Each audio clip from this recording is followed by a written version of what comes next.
Sorry about that. The meeting is now called to order. If you will join us as Vice Chair Langley does our invocation and Commissioner Brin does our pledge. Let us pray. Eternal God, our Father, we are grateful and thankful for the opportunity to assemble here in this place. And we thank you, Lord, for this new facility. And God, we just pray that this place will be for your glory, that we will make wise and prudent decisions for your people. We will be led by your precious Holy Spirit. In Jesus' name we pray. Amen.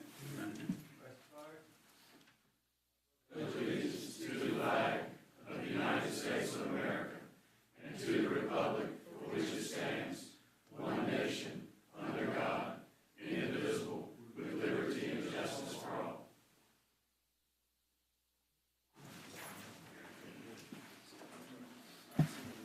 I'd like to ask any.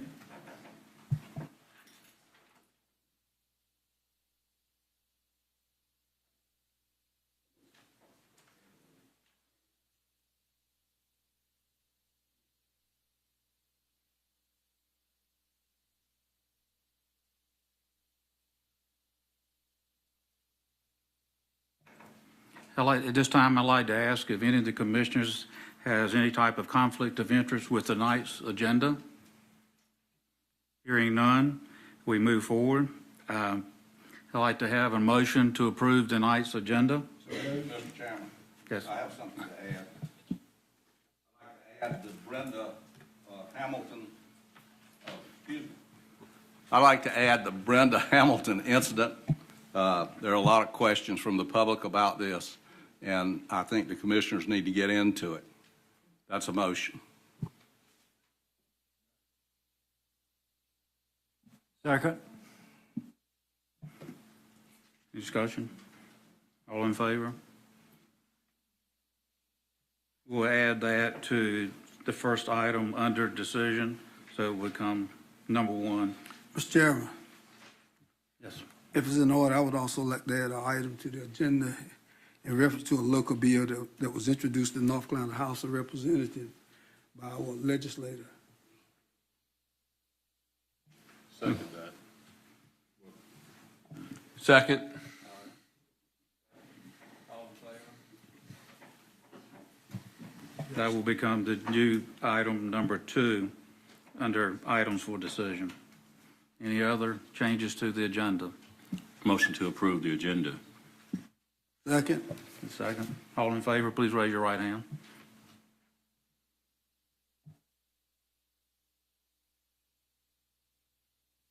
Let's see. Okay, we're ready to move into the public hearing. I need a motion to go in. So moved. In a second. Second. All those in favor?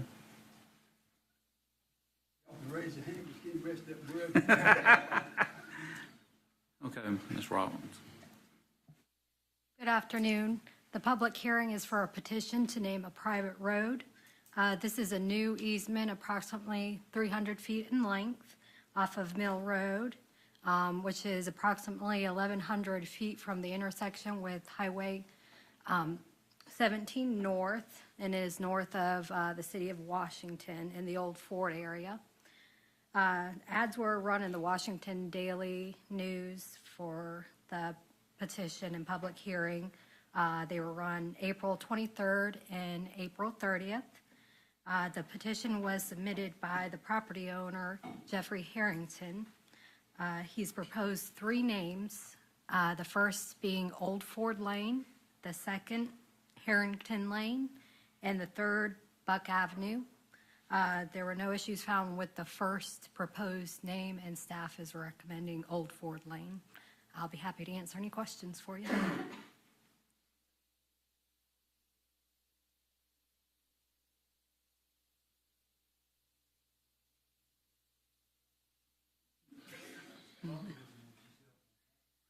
Right now, I'm glad we've got these things.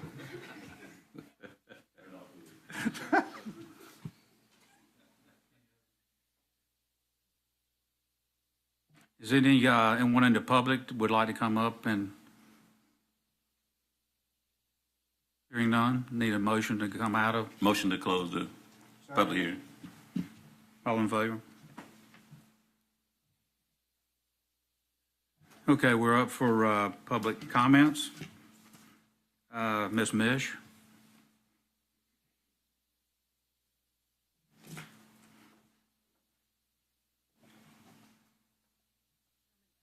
Commissioners, good evening. You're going to be able to hear me okay, I hope. Okay. We're good? I'd like to expand on Vice Chairman Langley's example from the last public meeting of a random someone who might, having hit his wife, end up in our jail. That random person, I'd like to add, actually may be a caring family man, only he has PTSD. He needs treatment and community support. His wife is operating on hope.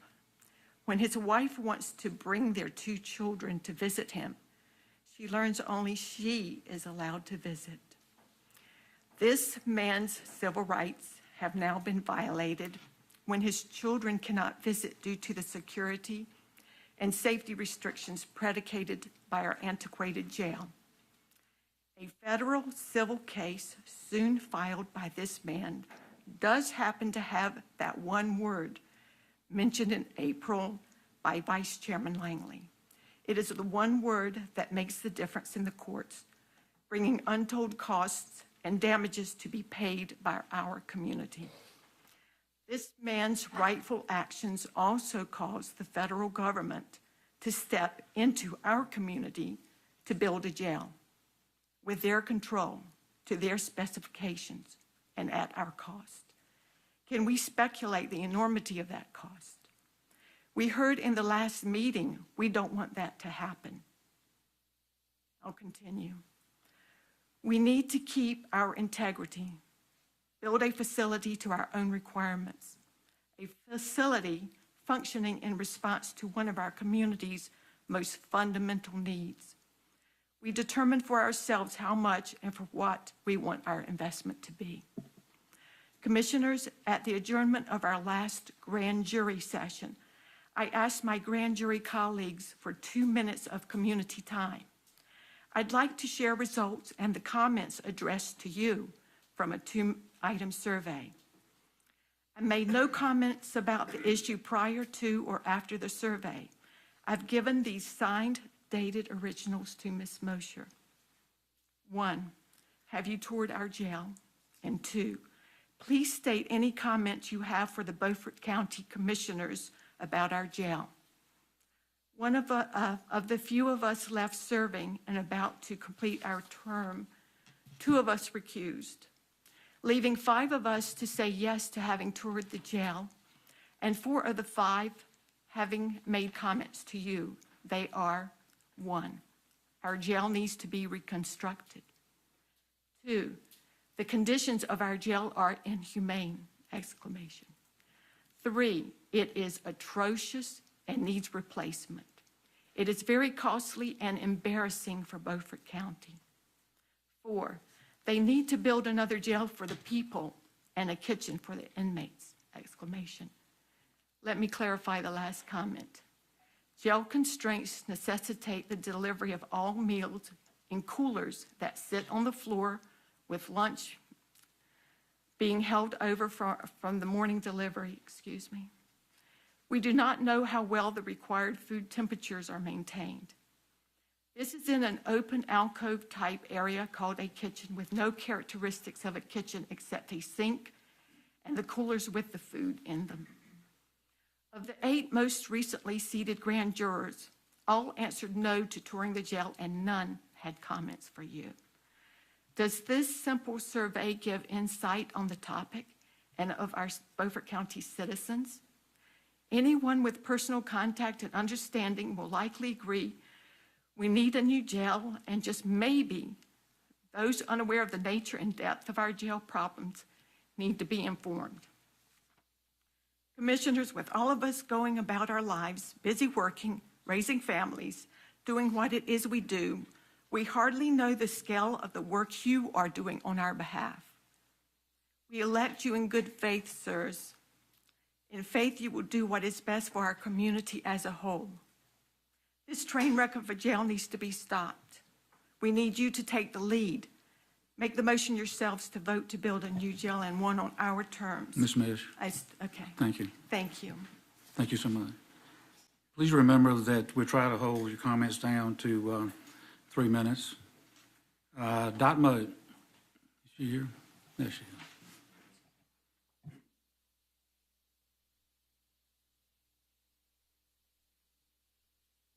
Can you hear? Thank you for allowing me to speak for a moment. I just wanted to say, I think this is a wonderful facility.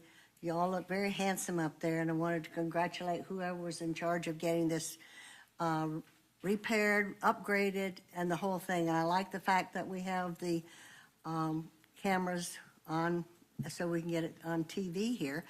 Also, I wanted to say, the only thing wrong with it is that it's not in our new facility. And I support the lady's comments prior about having a new jail and new facility. Thank you. Thank you, Dot. I don't have the name, but I have one more. Mr. Anderson, please come up.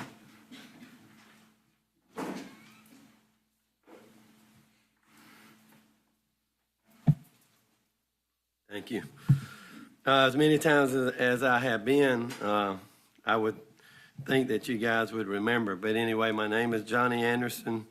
My nephew Corey died under the custody of the Beaufort County Jail.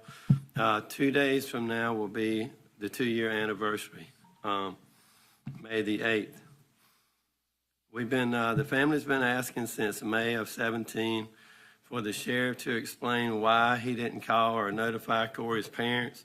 It wasn't until a nurse from the hospital called that the family even knew to come on that day of May the 8th, even though they were listed as the emergency contacts. So the question is still out there tonight, 2 days before the anniversary, 2 years of Corey's death, why he didn't call. The sheriff still refuses to answer that question. He refuses to talk to my brother or any family members. For those of you who are just hearing about Corey's story, and it's certainly possible that there are those of you who haven't heard, in January of 18, after asking for answers for 8 months, the family started a page on social media. It's called Sentenced to Die Alone, Corey's Story. You can access this through Facebook. Since we went public with Corey's story, I think this should be known. We have been called ignorant and stupid people. We have been called liars and said that we're not telling the truth.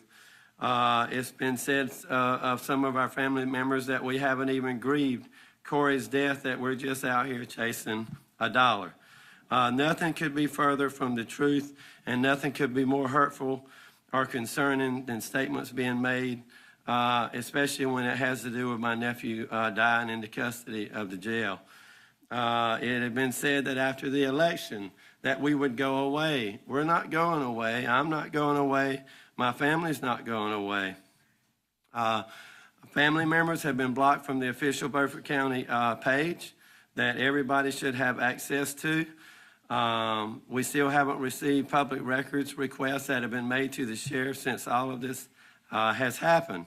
Another thing that has happened since Corey's death was a false statement that was made and a degrading statement that was made about Corey on social media just a few days after Corey's death. And I guess my question about all of it is the same question that I've had from the beginning, is why is this okay? Why is this allowed? Is this an okay way for an elected official to treat inmates, former inmates today? All of the actions and words that I spoke of to you tonight and before were made by the sheriff of Beaufort County, Ernie Coleman. No one should condone this type of behavior by an elected official who is sworn to take an oath to protect and serve the public and the people of this county. If you doubt what I'm saying, I have proof of everything that I've said every night I've stood up in these meetings. We have proof of it that you can look at and that you can see. The last time that I spoke, which was 2 months ago, I think, I gave I gave you guys a copy of the ethics for the office of the sheriff. I want to state tonight that we're still requesting 2 days before the anniversary of Corey's death. We're still requesting public policy from the sheriff's office on the contacting of the emergency contacts of inmates' Mr. Anderson, family. Mr. Anderson, Yes, sir. I need, And you say you're telling me my time's up? yes, sir. Well, listen, thank You you come for back. the time that you Come gave back me to anytime. speak. Yes, sir, I will come back. Thank you for what you're doing. Okay, we're down to items for presentation. Mr. David Baker.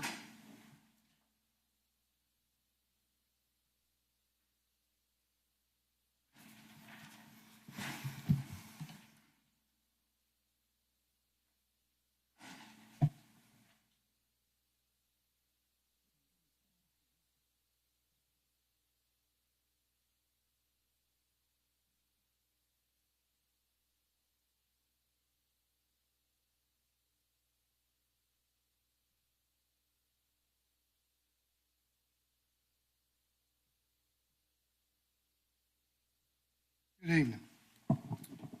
My name is David Baker. I'm with the North Carolina Association of County Commissioners. I'd like to recognize Neil Emery, who's also with us.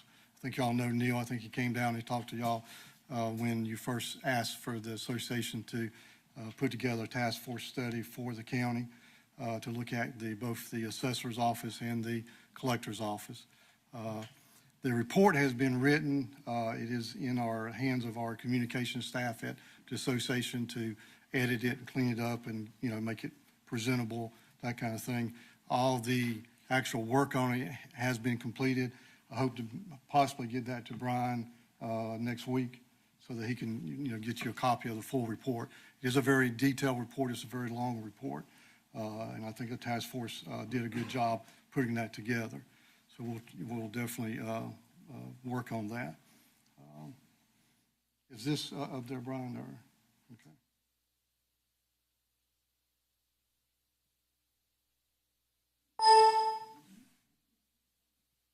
There we go. Okay. The task force was made up of the individuals you see on this PowerPoint slide here. Myself, with the association, Kirk Boone from the UN School of Government at Chapel Hill, Doug Huffman and Scott Casey are both from the Department of Revenue. They represent the real property side of the Department Property Tax Division there. Tina Stone and Chelsea, their expertise is in personal property and collections. So they were the ones involved in those areas. And then John Bridges is from the North Carolina Secretary of State's office, the land records. So he was involved in looking at the GIS system in the land records here. So I think what you see here is we put together a pretty experienced group of people to come in and take a look. I know the tax office probably felt like we were invading them when we all came in at one time to sit down and talk to everybody. But our goal was to try to get in and out and get out of their way, but at the same time, interview the employees and talk to everybody and take a look at things so we could report back to the board and to the county manager what we found in this. So we came in on the 13th and 14th of December and then came back in March to do some follow-up and some other things by phone call and emails back and forth. One thing I would like to say about task force studies in general is when you read them, they tend to be on the negative side because we're not coming in to take a look and tell you everything they're doing great. What we're looking for is where improvement can be made. So there is a tendency for those, anytime we do one, for them to be a little toward the negative side. So I wanted to start off with letting you know that this is actual quote in the report that talks about the county assessor's office being well managed and has an excellent leader and things are going good there. Task force didn't find any major problems, found a whole lot of things that could be improved on in areas, things that could be added to the tax office, and I'll go through some of that tonight with you, and then you can see the full report yourself. Looking at the last reappraisal, which was 2018, the median assessment level was right at 100, which where it should be. And the coefficient dispersion, which is a quality measurement, it was at 12, which is very good as well.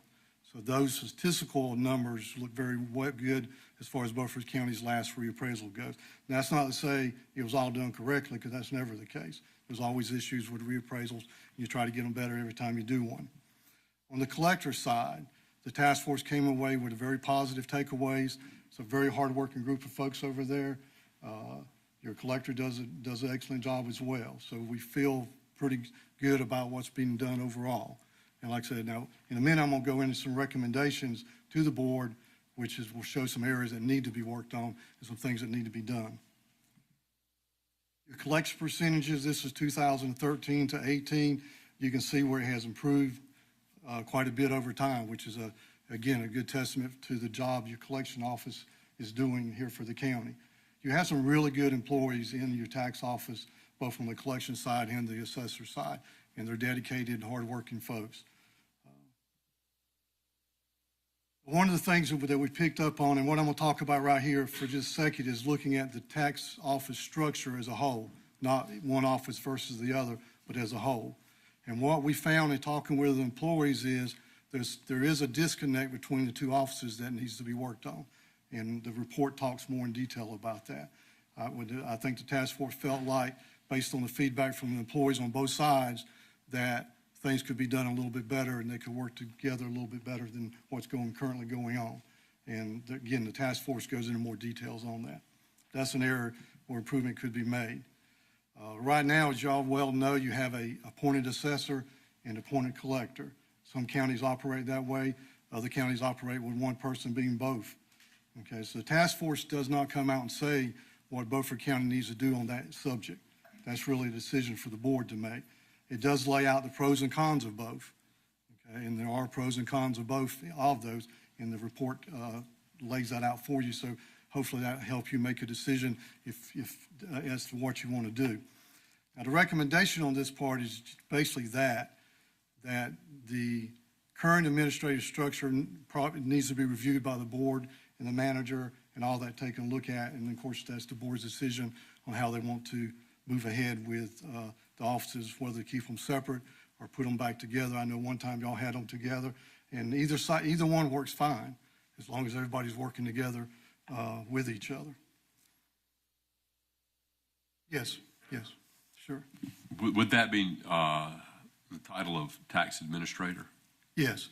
The tax administrator, by statute, the tax administrator doesn't really exist by statute. You have a collector and assessor. Both are appointed by the board. If you're going to have a tax administrator, it is my opinion, after 30-something years of Department of Revenue, and the task force says this as well, that you should never have a tax administrator that's not both. Because the collector can't tell the assessor what to do and vice versa under the statute. So if you're going to have a tax administrator, they do need to be the same person holding both offices. So we could do that. Yes. With the tax administrator acting as both the collector and the assessor. That's correct. However, we don't need any special bills in Raleigh. It can be done even though it's not in the general statutes?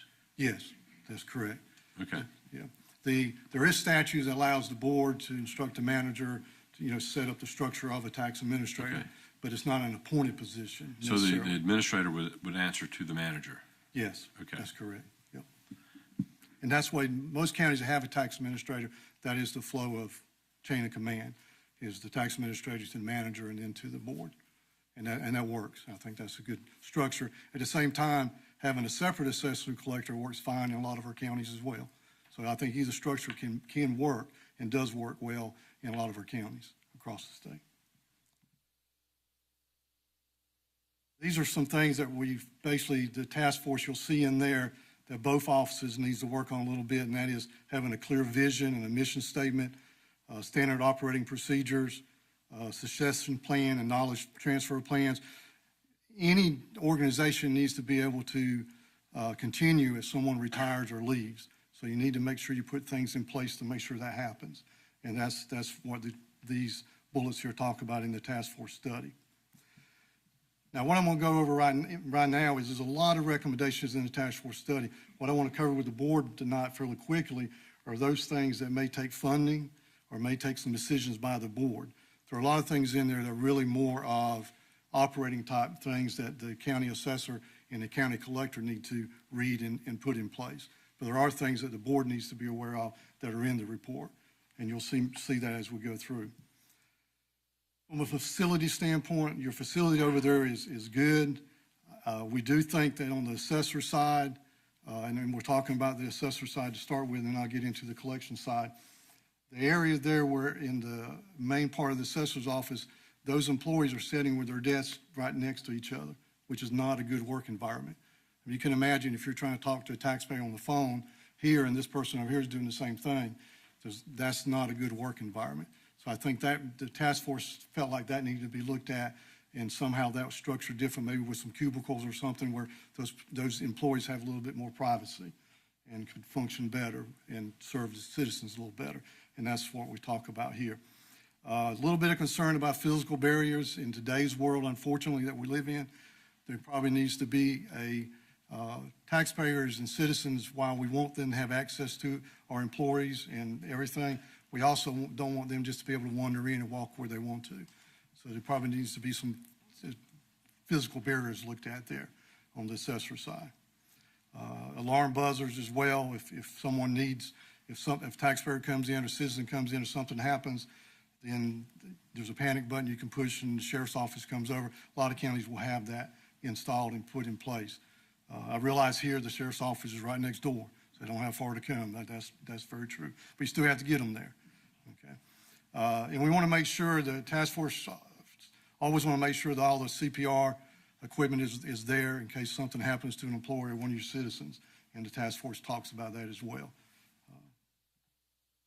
From a technology and software standpoint, the county's in pretty good shape, and y'all put in NCPTS, which is the North Carolina Property Tax System, which the association actually has a license for, and we license that to counties. There's 19 counties using that now.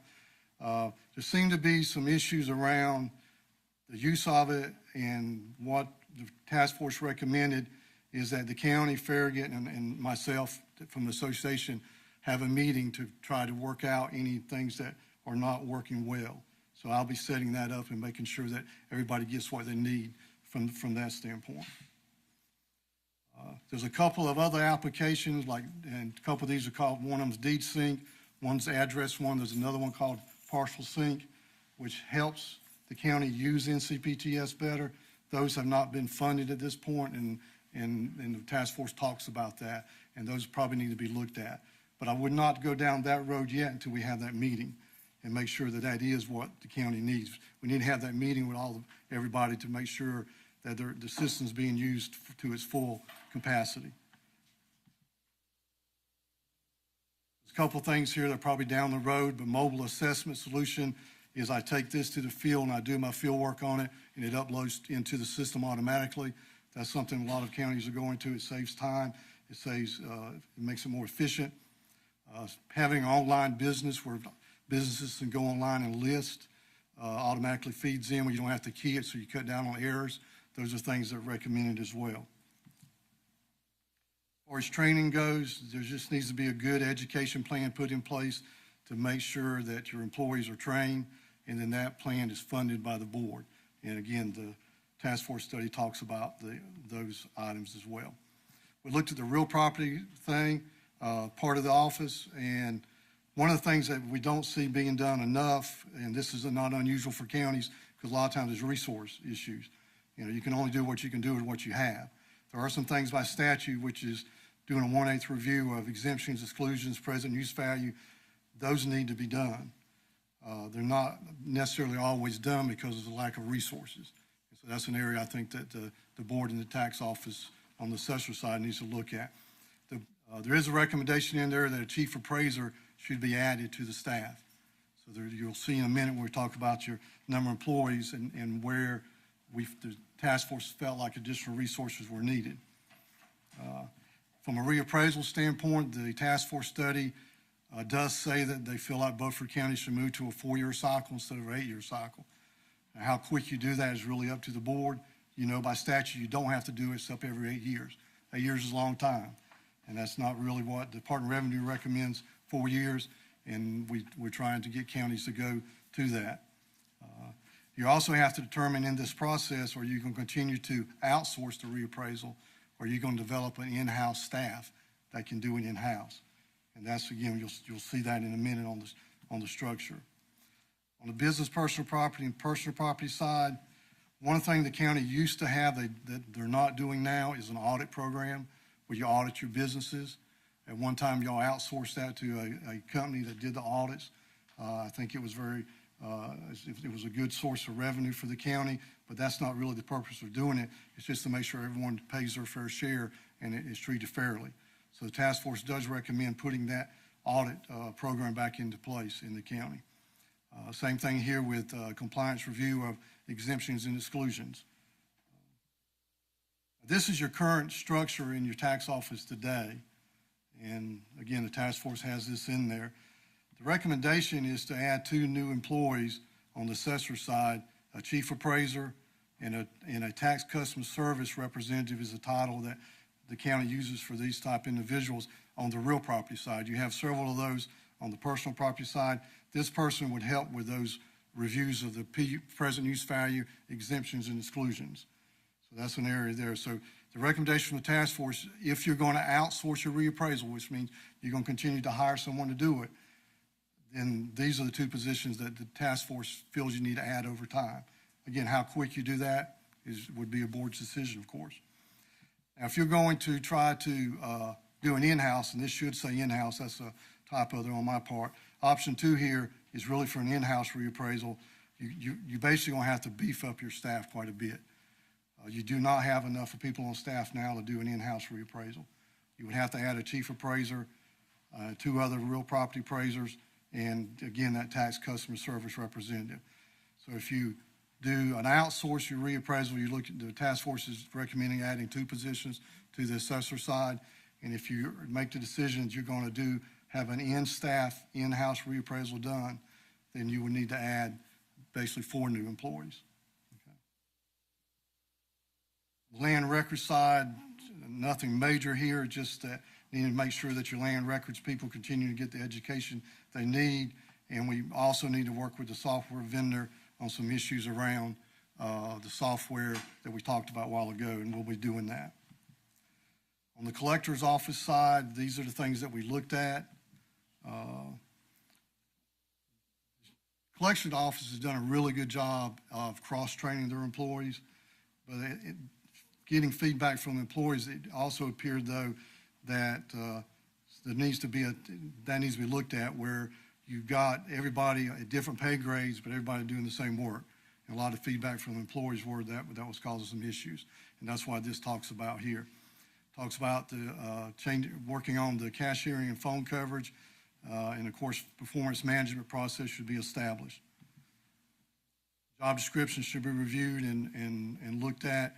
One of the recommendations in the collector side is to, when people come in to pay, if all they want to do is pay by check, to have a box that's locked where all they got to do is drop their payment in. They don't have to stand in line to hand that check to someone. There's actually the box over here that's locked up, that's safe, secure, and they just drop it in and walk away. And so that's one of the recommendations that was there. As far as, I know the county started using a lock box from the collection side.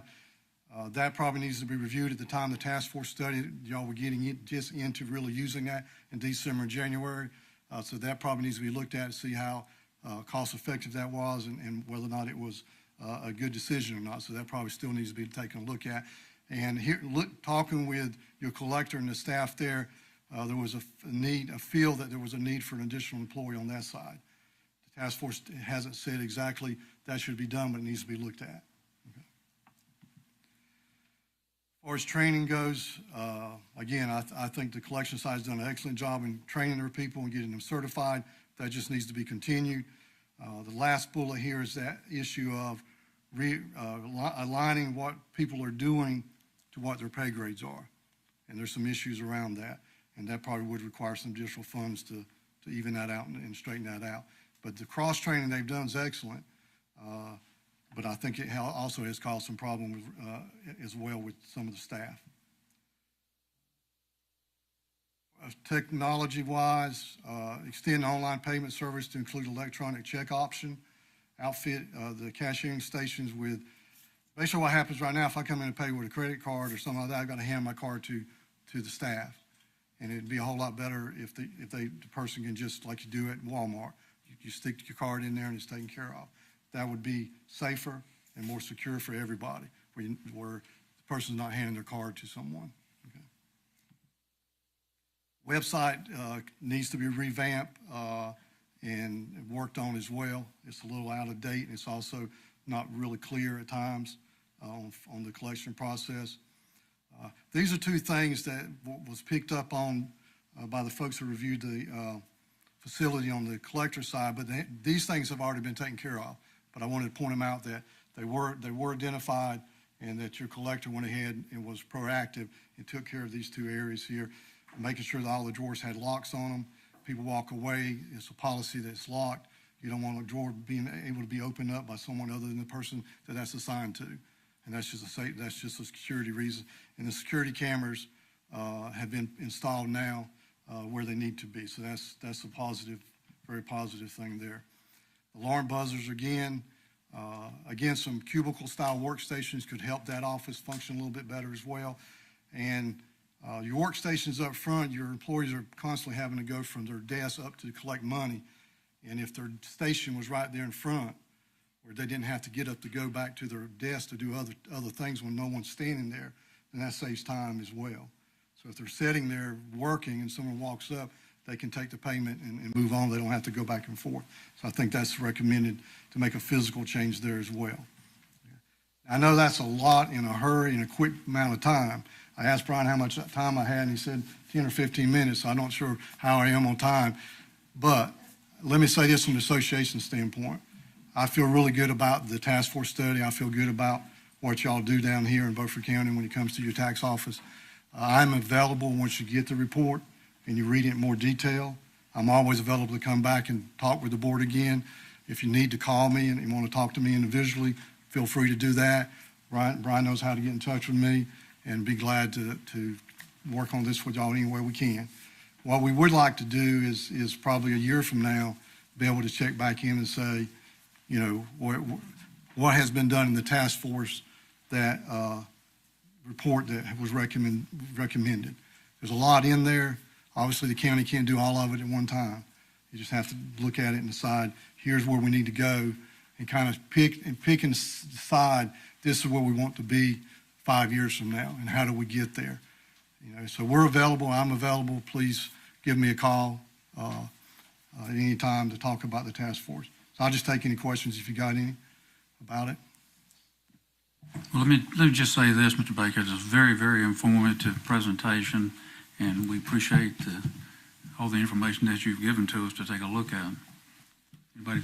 I have a question. And you said the full report would be available how many days? Hopefully next week. Next week? I've got it in the hands of our communication staff. It's one of those things where everybody wrote their parts of it, because we had to divide it up, and then they all sent it to me, and I put it together and edited it and that kind of stuff. But I never want to put anything out there that another set of eyes haven't seen, especially a set of eyes that's not written on it. So what we're in the process right now is just letting someone else read it that not involved in it. So they can just say, you know, edit it and make sure that's right. But hopefully next week we'll have that to you. And if I need to, I'll run those down to Brian so he can get those to you as quick as possible. Thank you. Yeah. Thank you. Appreciate it. Mr. Keenan Yang, please.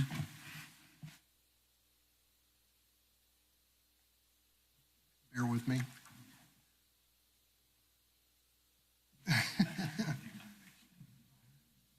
I don't want to mess with settings too much.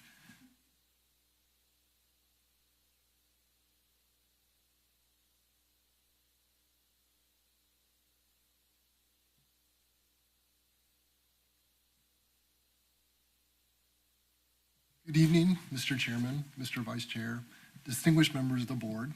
My name is Kenton Yang. I'm an environmental engineer with the environmental and consulting firm CDM Smith in Raleigh. This evening, I have the pleasure to discuss, can you hear me? Fine. I have the pleasure to discuss a summary of the county's convenience site assessment that we've been conducting over the past couple of months. The overall goal of the assessment was to provide an objective review of your program and provide options where you may be able to find some efficiencies and cost savings in the future. So thank you for the time this evening, and thank you for the opportunity to work with you in the county on this important project. What we'll be discussing this evening, again, we'll talk about the actual assessment purpose, and what made up the assessment was, one, the program overview, your program background. The convenience site review, we actually went out and conducted site visits of all 11, now 10 of your sites.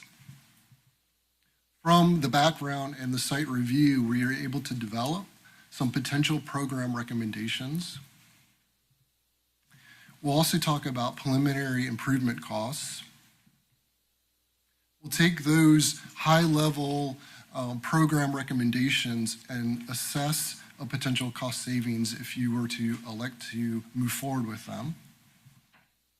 With any kind of assessment and recommendations, there are variations to those recommendations. So we try to think about some variations as well. And then implementation. There's a lot of different ways of implementing those recommendations. So we try to think about some of those approaches. And then we can open it up for any kind of questions. So the assessment purpose, we talked about an objective review of your program. What made up the assessment was the background of your program, including your tons managed in the county, and a review of your program costs. As well, we went out, the second part of the assessment was the convenience site review, going out, looking at customer traffic, customer circulation. We also interviewed the site attendants who are valuable for information. From the review, we were able to develop a laundry list of site improvements and also identify immediate need improvements. With those two completed, we were able to develop those program recommendations and assess some cost savings. The site improvements, when we looked at them, we were looking at ways of improving efficiency, customer use, increasing customer use, as well as safety and general aesthetics. You know this figure very well. This is your 10 sites that you own and operate. Pamlico Beach was closed at the end of last year. That was on the east side of the county. Republic Service holds a contract. They operate your 10 sites. They operate with a full-time attendant Monday through Saturday from 7 to 7, and then Sunday from 1 to 7. And they're closed 7 holidays throughout the year. So there's a lot of 7s within the contract of your operating days and hours. Republic is in their 3rd year of a 10-year contract that was signed in 2016. This table, I'm not sure if you can see it too clearly, but it presents your available services per site. So there is quite a bit of services for your customers and your residents at each of the sites. The county collects the annual household fee to cover the program costs. One other thing I'd like to point out is the circles around the sites are a 5-mile radius, and we'll come back to that in a later slide. We're able to review your committed costs, and there are 4 major committed costs. The Republic Service contract, the site of Aurora is leased with the town of Aurora, as well as the Buck Jones site through the Weyerhaeuser lease. And then you're committed to minor repair costs that include gravel roads or decks or wooden decks.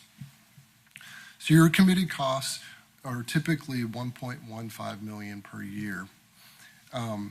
That's today's dollars, so there is additional information within each of these items that I want to go over. The Republic Service. No, that's all, your whole program together, yes, sir. Yeah, you add all of them up. So there are additional provisions within the Republic Service contract. There is a hauling surcharge and a compensation modifications that's tied to the CPI that starts in January 2021. So there may be a provision for Republic to come back and renegotiate those 2 items. The site of Aurora, that lease expires in the end of 2020. And Buck Jones, that lease expires the end of May of 2021. So there is risk out there in the future that you are not sure about the committed costs. The committed costs may increase as these items come up. It is also of note, the Ransomville site will be transferred from Republic to the county in October 2020. So that was also included in this analysis. Like I spoke about before, we went to each site. In the actual assessment, there's a laundry list of items. I'm not going to go through every site and all the items. These are just kind of the highlights of what we are seeing, the major highlights that we're seeing over and over at the majority of the sites. So drop-off railing, there were typically little or inadequate. Some had drop-off railing that may be kind of old. Customer vehicle fencing is when you drive up onto the mounds, some of the fencing was there, some of it was damaged. There were no fencing at all. There is signage at each site. It's always nice to go with more signage, bigger signage, color. You're just trying to facilitate customer flow and efficiency, getting people to the place where they need to go quickly. You have asphalt and concrete paving. Additional asphalt paving would be nice to be able to provide a little bypass for folks to get going quicker. Site lighting was a topic that came up a lot with the site attendant interviews, especially during the winter months when it got dark early. I would like to point out a retaining wall. These are the small wooden retaining walls, not the drop-off walls. Some of the wooden walls were in disrepair or they were damaged by vehicles hitting them. That was at Cherry Run and Yatesville, and I think a number of other sites had that as well. The last item I just wanted to bring up was there is a leaning light pole, and you can see that on the lower left-hand corner. I'm not sure if you can see it, but there was a heavy-duty strap that was attached. From the information I got, Republic is working with their electrical provider to fix the pole. I don't think it was holding the pole. I think it was just like a just-in-case kind of thing. So you can rest assured on that one. So taking that information, your program costs, your program background, the site review, we were able to look at your tons managed and then develop potential program recommendations. So we're accounting for tons managed, site location, site condition. I would like to just point out that whatever recommendation that you move forward with, it's really a policy decision for the board and the county. This was a very objective assessment. It's very black and white. This is definitely a nuanced program, so I acknowledge that. I have an easy job just by saying this is the data. The table here has the middle column is the percent of total service. So that is actually your average tons over 2015 to 2018. So for example, River Road is 27. That's their tons managed divided by the total tons on average of those 4 years. So the first screening that we were trying to do was we were looking for those 4 years if there was a decrease in tonnage over one of the sites or more of the sites. That's not the case. Every site there was an increase. So we could not say these are a candidate site for closure. They all were increasing. And I don't know if that's storm related. It could be Amazon.com. It could be the Disposal Society. It could be the economy. A number of reasons why that could be. What you already know, River Road, Cherry Run, Chakawinity, those are your big ones. Those are your workhorses. What you may not know is that they account for over 60% of your tons managed. So they really are your workhorses. The 7 remaining sites are all under 10% of your tons managed. So they drop off quite a bit. So going through the table very quickly, obviously we would recommend consideration for improving River Road, Cherry Run, and Chakawinity, since they're your big ones. And then we would go further by considering improving 5 Points, Aurora, and the Pantego site because of their location. And then I'll go to the next slide and we can expand on that discussion. Ransomville is currently being in the process of redevelopment. Pamlico Beach was of course closed. That leaves 3 other sites, the landfill site, Buck Jones, and Yatesville, as considering to being closed. So we can move to the next slide and expand a little more on that. So it's the same figure. Cherry Run, Chakawinity, River Road, those are your big sites that have a lot of customer use. Pantego, 5 Points, and Aurora have a good distribution. So we're really, in Ransomville, I'm sorry. So we're really looking at Buck Jones, Landfill, and Yatesville, the ones in the middle. Buck Jones is a candidate for closure because of the low tonnage. And you don't own it, that is a lease site. The landfill, you own that property, but there's a lot of overlap within that on the north side of the river. Yatesville is, you do not own the Yatesville property, and there's overlap, and Yatesville is a little more of a condition in terms of safety at the site. There's security issues as well. There's a fence, and then during the winter, the crops die down, and people can access the site by driving around the gate. And there's a metal deck there that's an unusual drop-off. I've not seen that before, so that is why it's on the candidate list. What would your program look if you adopted these recommendations? This is the distribution that you would see from the Chakawinity to the Aurora site. Your service distance would be approximately 15 miles, meaning the farthest distance a person would have to drive to access one of these sites is 15 miles. Typical rule of thumb that we see is 10 miles, but that's not hard and fast. That's a difficult thing to really assess based on geography, population density, in terms of comparing your county to other counties and other municipalities. If you close the landfill and the Yatesville site on the north side of the river, this is what your distribution would look like. It's more within that rule of thumb, that 10-mile radius. So to recap, it would be potentially improving 6 sites, potentially expanding 1, and that 1 would be Chakawinity. And if you were to move forward with closing Buck Jones, you would only need to move white goods disposal service to another site, and Chakawinity would be an ideal site for that because of the volume of customers at that site. So it's not an expansive expansion at all. So the question may be about the preliminary improvement costs when you actually look at the assessment study. It's very difficult to put numbers to that based on the assessment level, and also the site conditions vary greatly. Each site is different. Each site has different needs. And then even within the possible improvements, there are also options on value engineering to get to something even more within a budget if you had a budget in mind. What does that mean in terms of your program cost savings? So if you were to move forward with closing Buck Jones, landfill, and the Yatesville sites, you would remove the site rental costs from Yatesville and then the lease costs from Buck Jones. Currently, the Republic service contract does not explicitly say that you can go back. Right now, they have a lump sum for hauling and lump sum for operation. It's not per site. So you would need to go in and just discuss that with Republic. However, Republic was receptive to negotiations when Pamlico Beach was closed. So there is a precedence because they removed the operational cost from your committed cost on their contract. What does that mean overall?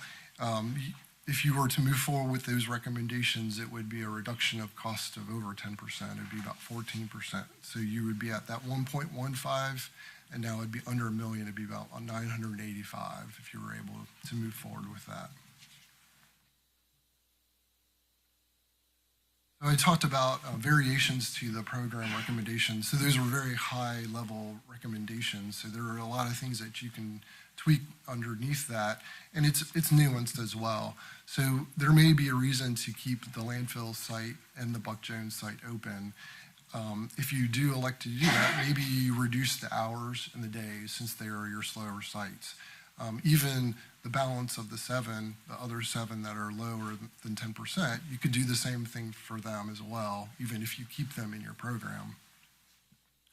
Another variation would be to investigate central sites. So your Buck Jones and Aurora site are both leased, and their lease is coming up. Maybe you can investigate looking at a county-owned property or a county-purchased property that's central.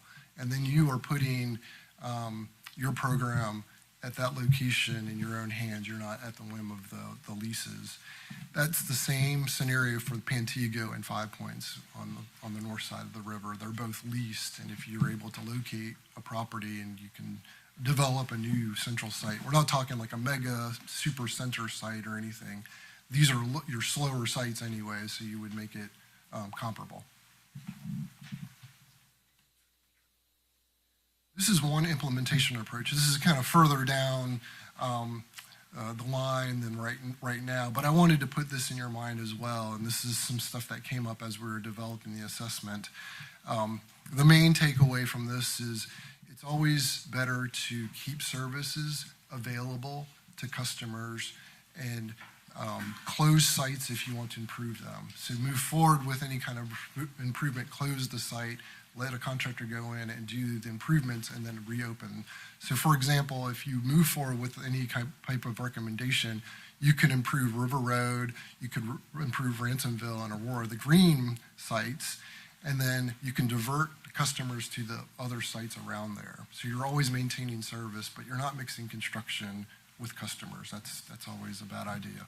So the second phase would be potentially Chocowinity and Pantego because they're far away, and then you're diverting Chocowinity customers to the newly developed River Road. So it's kind of always providing a service to the customer. Some ancillary program recommendations that came up as we were developing the assessment. One was a sticker program. Potentially you can consider that as a recommendation, a vehicle or bag sticker program. Other counties also will require vehicle registration as proof of county residency. There is a sticker there from Lincoln County, North Carolina. That's a vehicle sticker. Allegheny County, Maryland, that is a bag sticker. What does that do for you? That provides you with information of county managed tons. So you may be actually getting out of county tons that you're not aware of, and now you're actually getting information in county. What does that do for you? You're able to go back to Republic and you may be able to negotiate on more of a per ton basis instead of a lump sum. The negative side to that is, one, the sticker program, it costs money to initiate and maintain, but also it moves your site attendant away from a facilitator of customers and into more of an enforcer, somewhat. So he can even just log down license plates, but he's moving more into that enforcer role of making sure that he's maintaining in and out of county waste. The other very clear ancillary program recommendation was reducing your hours and days for the lower serviced sites. That came very clear discussing with the site attendants. The majority of them said 5 to 5:30 during the winter. People don't show up at all. So there may be a consideration for cost savings there of reducing that 7 p.m. to maybe 5:30 or 5 p.m. As well as reducing your days. You can move from a 7-day to a 4-day or a 3-day, looking at analyzing the days that are the most busy. Ultimately, any implementation of any potential recommendation is a policy decision, and it's up to the board and the county to determine that direction. I did want to just put this additional thought out there. The North Carolina Department of Environmental Quality, Division of Waste Management, they regulate solid waste throughout North Carolina. Currently, convenience sites are not regulated at all. There is discussion out there right now throughout the industry that the division is moving forward with requirements for that, regulations for convenience sites. It may be 2 or maybe 3 years. What that means is there might be permit activity, there may be permit fees, and I don't know if that is it a program level or is it individual sites. So as you're thinking about your program and thinking about the recommendations, there may be some consideration for reducing the amount of sites just based on some future regulation. But thank you for your time. Thank you for the opportunity to work with the county and the board on this project.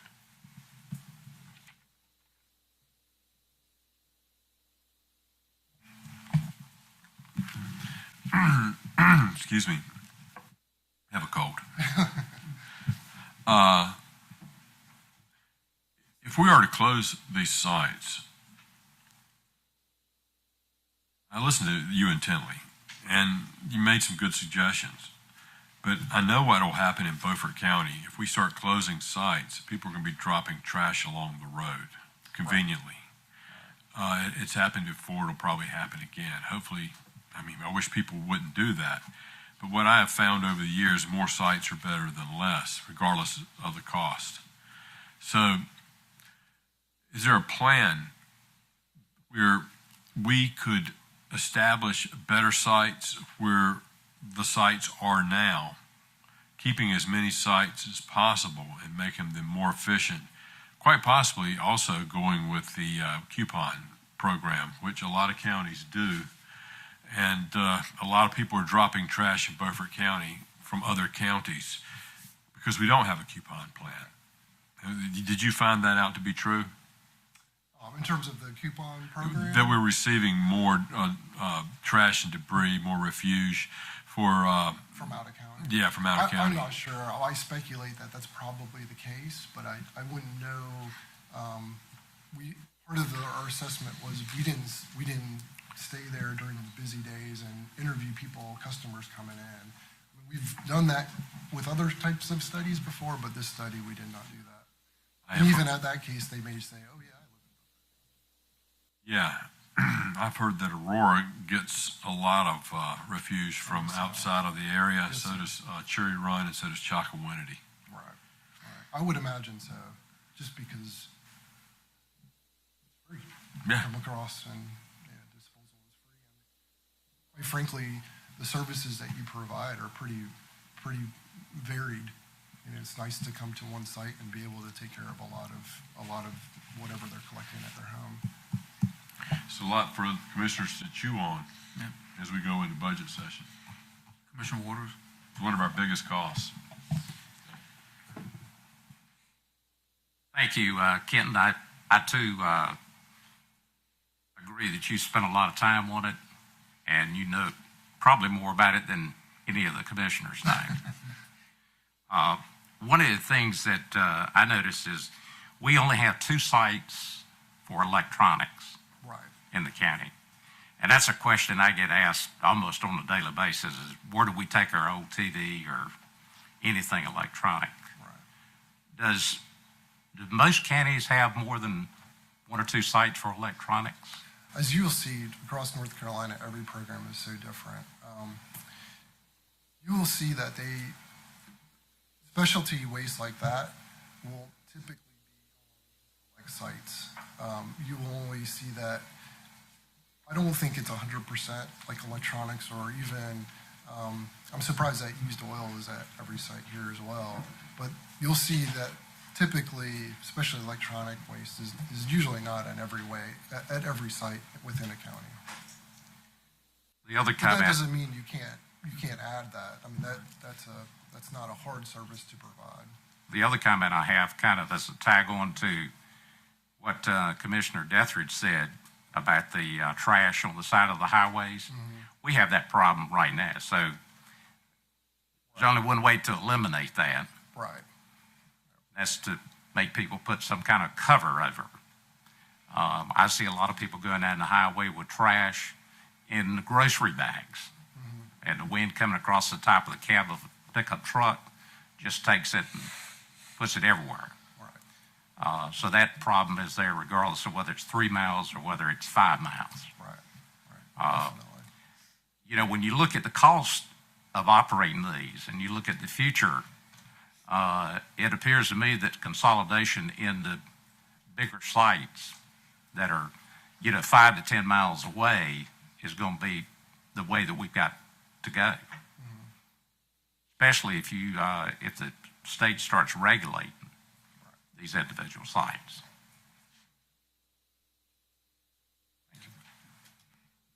Thank you, Mr. Yang. We appreciate it. Thank you. I'd like to call up John Caffey and Martin Johnson. Caffey.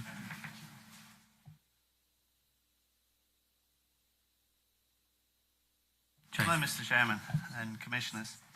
We're going to talk about a change in the economic development process in the northeast of North Carolina. And we talked a little bit about this at the retreat. And as I've talked about before, economic development is a team sport. The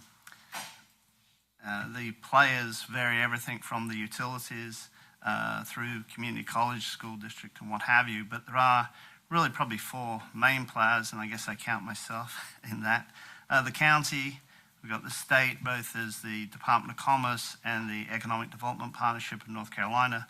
But then also we have, and I've worked with over the last 5 years, the NC East Alliance, which is the regional organization for economic development in our location. And John Chafee is representing the NC East Alliance tonight. Basically, as we talked about at the retreat, we have inquiries in terms of economic development from a number of agencies, those four main agencies, my organization, the EDPNC, and then the NC East Alliance. Basically, in terms of inquiries, the NC East Alliance brings about a third of the projects that look at the county to us, representing in 2018 about 19 projects. And most of those, interestingly, are for buildings. Then, in terms of visits, it's a similar situation with the the NC East Alliance bringing about a third of the visits to the county. When we actually look at all the numbers for the activity in Beaufort County in 2018, the NC East Alliance had 19 inquiries, which included Beaufort County. We had 5 unique visits, which represented about 150 jobs and $14 million of investment. 6 additional, of those 5, we had 6 return visits, which represented 125 jobs and $11 million. And then 2 projects where I had initiated the project and NC East Alliance had assisted me with that project. Last year we had 1 success, which was Colwell Marine Designs, which actually took over a building that we've had a lot of issues with over the years, which was what was called the Blue Goose Building. They've moved in there. Right now they have 10 jobs, about $300,000 worth of investments, and are doing work with a number of the boat manufacturers in the county and also for their own boat. Additionally, they have plans to purchase that building probably by the end of the year when AF Flanders gets their equipment out of the building. And that would be about a $1.3 million investment on their part when they purchase the building. As I said, the economic development way it works is changing. The state had funded the Northeast Partnership for many years, and in fact that funding had lasted over the last 5 years and was going to NC East Alliance to pay for their assistance to the Northeast counties. Those funds run out on June 30th, and the new funding model would basically be one where either we pay so much per capita to be a member of the NC East Alliance, or possibly a way of pricing on a per project basis, although if we go that way there would be no other services. So on February 13th of this year, the Beaufort County Economic Development Advisory Board did pass a motion recommending the county commissioners fund the NC East Alliance. So they voted on that. I'd now like to introduce John Chafee, who has a presentation on much more in-depth presentation on all the services that the NC East Alliance can provide. Thank you, Martin. Good evening, gentlemen. Thanks very much for the invitation, for your time. Brian, thank you, sir. Always appreciate the opportunity to come and meet with all of you and talk a little bit about what we do, certainly. And we enjoy Beaufort County as a really excellent partner in economic development. Known Martin for a good period of time, and have always enjoyed working with him as a really consummate professional. As Martin mentioned, in terms of the days of state support ended 5 years ago. We made that transition. We've survived, a surprise to many people. And it's with the support of a number of different organizations, private sector, foundations, as well as individual contributions that have sustained us over the years.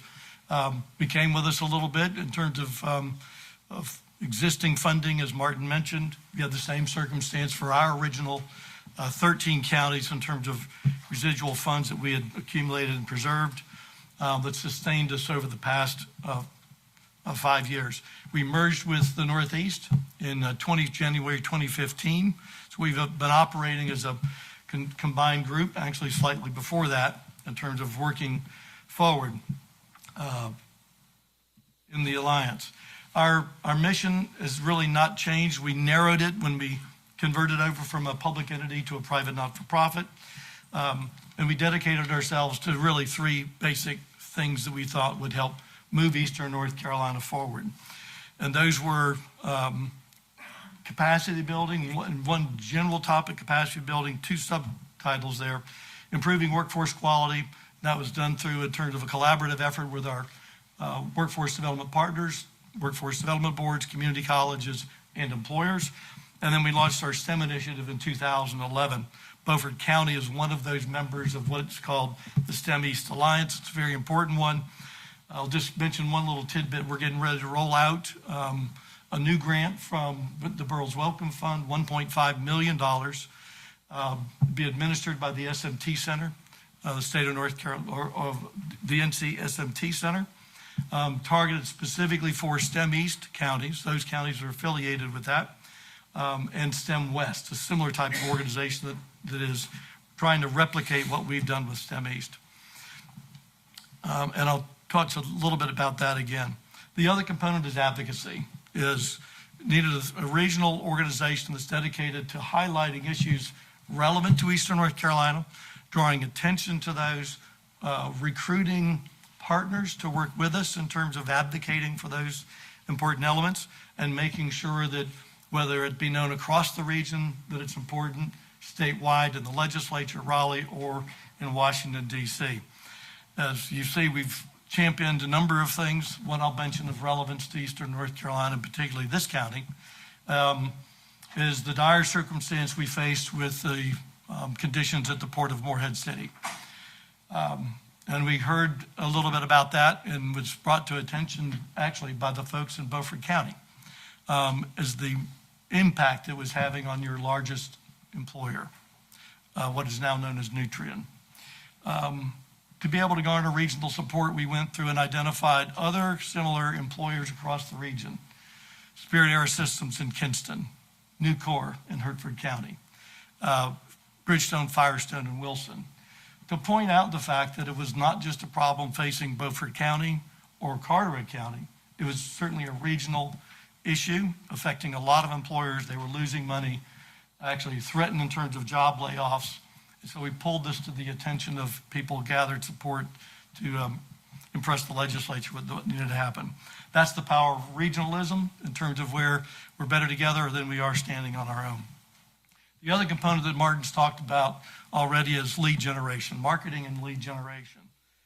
And they're really 2 separate things. Marketing is simply getting a message out about the positive things that are taking place in Eastern North Carolina, in your case, including Beaufort County and your individual communities. And yes, we do that in a number of different ways. I'll skip that slide because I've already talked a little bit about it in terms of our advocacy issues. Infrastructure activity in terms of where we've gone about trying to identify other items that are important to the East. Atlantic Coast Pipeline, we stood up and supported because we said, if that'll bring a new supply of natural gas to eastern North Carolina, the laterals are already there. They're operated by Piedmont Natural Gas. If you're at the tail end of the system and it's wintertime, and you get a cold snap, you have low pressure, your businesses are going to be shut down first, particularly your manufacturers. And so we thought that was an important element to draw attention to that, and we've supported that. Other number of issues related to the ports, road improvements that are also important to eastern North Carolina. We talked about talent development, workforce development, STEM education. We're continuing to roll forward on that. Before this $1.5 million, we had already drawn about, I think $10.5 million, $11 million to the school districts that we're working with in eastern North Carolina. A matter of changing the way we deliver educational content. Science, technology, engineering, and math is certainly a core component of that in terms of STEM. We like to promote STEM as strategies that engage minds. So it's all about going about how do we actually better inform teachers, improve their opportunities to change their process to project-based learning in the classroom on a regular basis and actually infuse it across all disciplines. So we've been working on that for the last several years. That you can see in terms of what we were as 11 counties for a period of time, now 12, and now we're moving to the north. So you think about it from the standpoint of an employer sitting in a county. Most of your employers don't simply hire people from Beaufort County. They employ people from surrounding counties. Again, the value of a regional approach is that we're tapping in and moving school districts in surrounding counties to Beaufort, which hopefully will improve the talent pool that supports your companies just as well as those in Pitt County or in Craven County. Marketing in terms of our clusters, we take an approach that's targeted. So we identify what are already the drivers in eastern North Carolina, the economic drivers. And we pick these: advanced manufacturing / metalworking. You could also add in that is what we call motor vehicle assembly and parts manufacturing. So a beverage truck manufacturer would fall within that category. Pay attention to that specifically. Defense and aerospace, marine trade, boat building industry, life science, value-added ag, and then certainly tourism is a certain important element for eastern North Carolina. Allowing us to focus our resources actually in terms of those targeted industry sectors gives us a better value proposition in terms of when we're spending money or promoting it, draws attention to it. The other component of that is when you're working with a company that perceives themselves as falling into one of those clusters, they come to understand is you got a supply chain there and a whole network of services that support that industry group. So they know in terms of they're not going to be alone and they're not going to be a fish out of water in terms of being able to depend upon finding a machine shop that might supply parts to them. And so that's the approach that we take in that. It's worked extremely well for us. It does not mean that if a company comes to us and they don't fit within one of these categories, that we're going to turn them away. We're still going to look in terms of, is that a good company to recruit to eastern North Carolina? A little bit about our marketing efforts. We do a number of things in terms of trade shows, but we don't simply go to a trade show and sit in a booth and wait for somebody to come to us. We're proactive. We go out actually before we ever get to the show. We identify potential prospects. We reach out to those companies and say, we're going to be here. We're going to be at the booth. We'd love to either set up a time for you to come by our booth or for us to simply meet with you and talk about the value proposition of eastern North Carolina. So when we typically go, we already have about a dozen appointments set up with companies that have indicated an interest in what we have to offer. And then, yes, we put the icing on the cake in terms of who just happens to stumble by. One thing in particular we found that works for us is we target small to medium-sized privately held companies. You might also call them entrepreneurial companies. We're dealing directly with the owners of those companies, or certainly in terms of the leadership of those companies.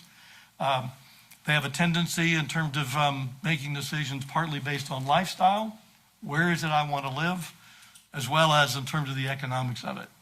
And a good number of those people we found are people that also come near a coast in terms of where they currently live.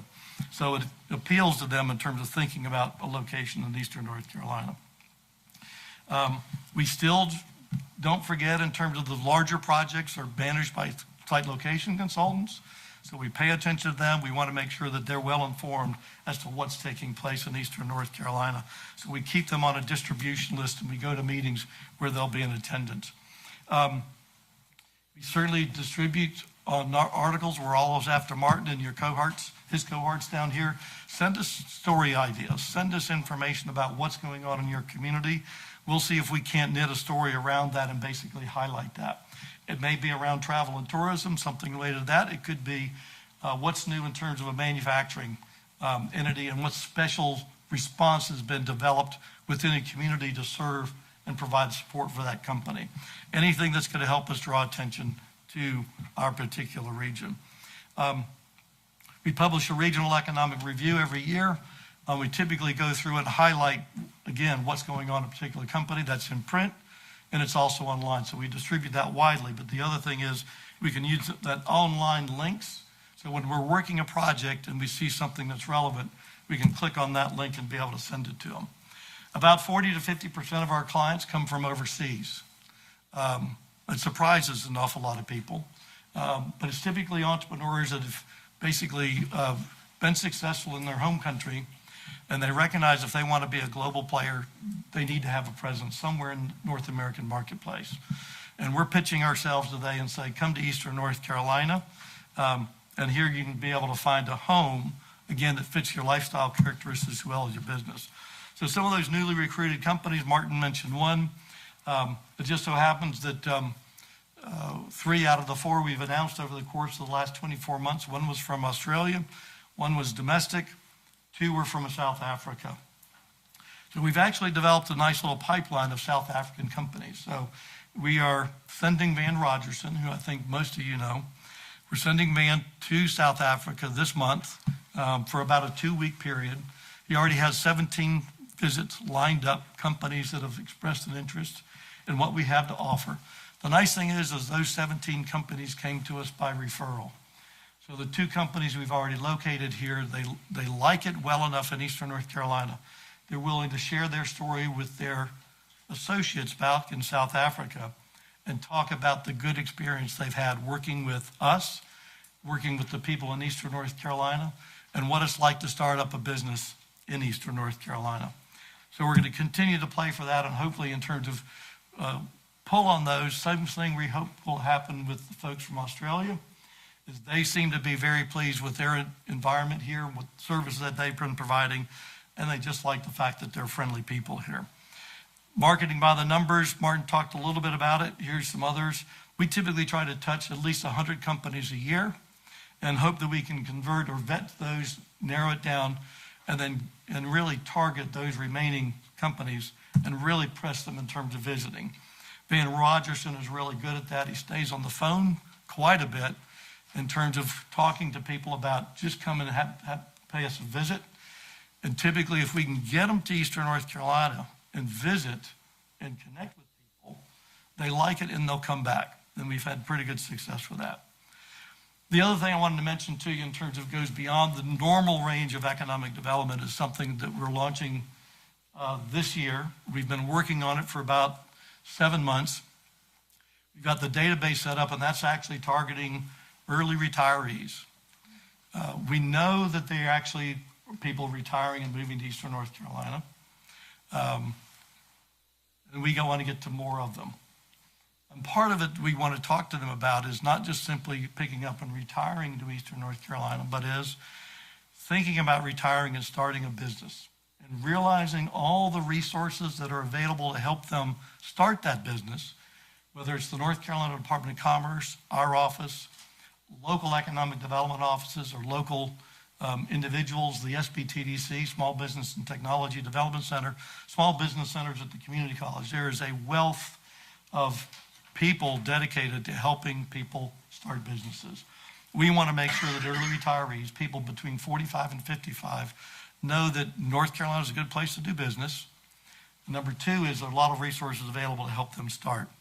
So we got a USDA grant to basically move this along. We've developed a database. It's now time to start populating that database with available buildings. This is primarily targeted actually, how do we revitalize downtowns across Eastern North Carolina? So we want to start with commercial buildings in downtowns of every community if we can, working with it. We won't touch those clients. Our point is we want to drive people to our website, see that there are resources available, talk to them think about retirement, go to search individual communities or individual buildings, and when they find something they like, they can click a link and it'll take them directly to that local point of contact. And so the project is moving directly to the local level, and then that's the team locally there that can work with it. The amount of time we spend on it is relatively minor. We've already spent the time in terms of just setting the stage for it, developing the marketing materials to be able to work on it. Part of that thing in terms of that rationale, actually, we didn't have this idea on our own.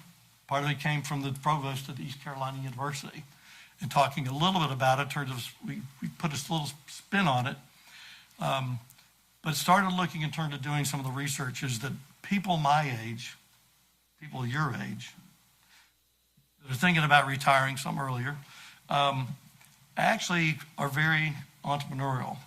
Whether they be in a corporate environment, they're coming out of civil service, they're coming out of the military. And they've got a pension in many instances. So they've got an ability to be able to start business. Many instances, they've got a particular background that they can leverage in terms of business.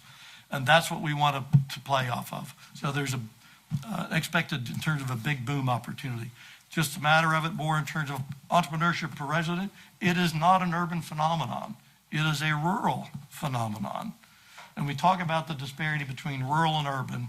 This is a way we can go about doing that. It's encouraging people to start the businesses, grow businesses in Eastern North Carolina. So leaving you with that, there are multiple partners in terms of being able to support this with us. As I mentioned before, they've all signed on and they want to be able to help us succeed in terms of doing that.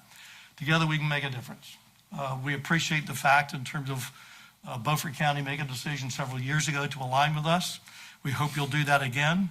As Martin mentioned, that time has run out in terms of the funding where somebody else was paying for you to be an affiliate of us. We've demonstrated the value proposition there in terms of what we can do to be able to support Beaufort County moving forward economically and being able to hopefully respond to your needs. So the door is always open. The phone's available. If you can't find me, you can find Mark Hamblin in the back of the room, who lives amongst you, and communicate with him about, hey, what about this idea in terms of what might be done to help out Beaufort County? We'd appreciate it. We always want to hear from you. Again, thank you for your attention, your time, and your interest. I think I'm scheduled to come back and meet with you at a later point in time to talk in more detail about how do we go forward. And so with that, I'll leave it with you unless anybody has a burning question that you need to ask me tonight. That's it. Thanks, John. Thank Thanks, you all. Martin. Have a good evening. Thank you. Thank you. Appreciate it. Good night.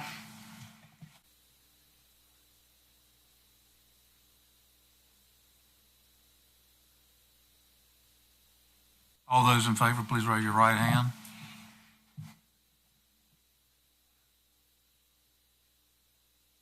I'm sorry. Okay. We're down to items for decision. We're going to take a short break. I apologize. We're running a little bit behind.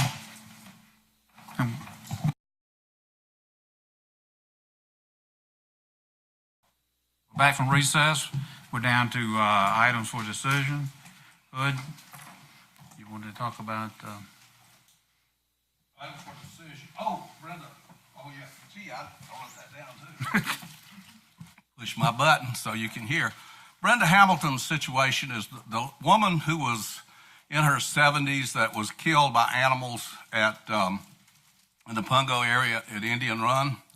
I've had a lot of questions lately. A lot of people have been approaching me. I guess they're approaching other commissioners about what really happened, because the Sheriff's Department has put out information that it was canine death, and the information that I'm giving you is secondhand. I think it's reasonably accurate.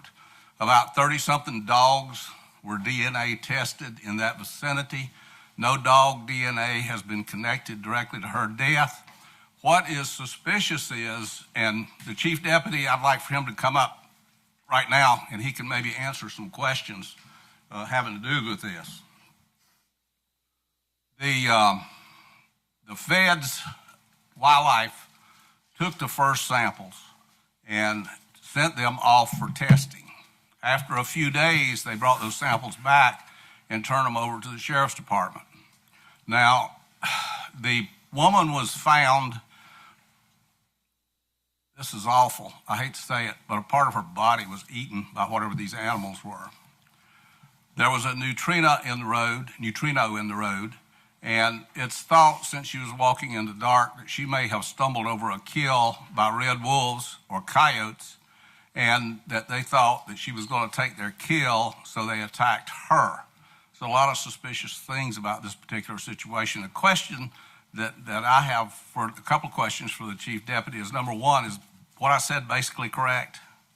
Basically, there was no federal authority involvement in the collecting of samples. The initial call, our deputies responded shortly after. EMS and paramedics were trying to, and one thing that I want to point out is it was an awful tragedy. I mean, without a doubt it was, but we also have to remember that Mrs. Hamilton was alive when the responders were there. So there was a lot of effort that was taken at the scene, and then further on to try to save her life and to try to keep her alive. So it was so that in itself changes the way things can be done and evidence that can be collected. But our deputies, along with North Carolina Wildlife Resources Commission, were the law enforcement that was on scene and did the initial assessment. Our deputies spoke with members from the U.S. Wildlife, but there was no direct involvement from that group with the actual physical evidence. Well, did the North Carolina Wildlife, did they take DNA samples? Yes, they, along with our deputies, took samples from the scene, as many as we could. The Wildlife Commission, they use labs all over the state, where we would use for crimes, the state crime labs. So they had a biologist and lab technicians from Western Carolina University to go over the tests. And then, yes, after a couple of days, there was results that came back that some of the information was a little confusing. At first, they said that it came back that there was no wild animal DNA that was involved. They said that the results came back that said that it was a domestic canine. Once we actually got the lab reports back, there were some domestic canine markers in the DNA, but there wasn't anything else that was found. So it's not like that you can preclude or say that the animal that was involved in the attack was not a wolf or was not a coyote or was not a hybrid. It was just that the information that was found led to believe that it was domestic canine. And then we eliminated the possibilities of the domestic canine DNA that we had as being as part of the attack just because of our involvement with those specific canine. They didn't exhibit aggressiveness moments after the attack, and they didn't have what would consider to be the physical evidence that should have been on those dogs if they were involved in an attack as violent and as awful as that was.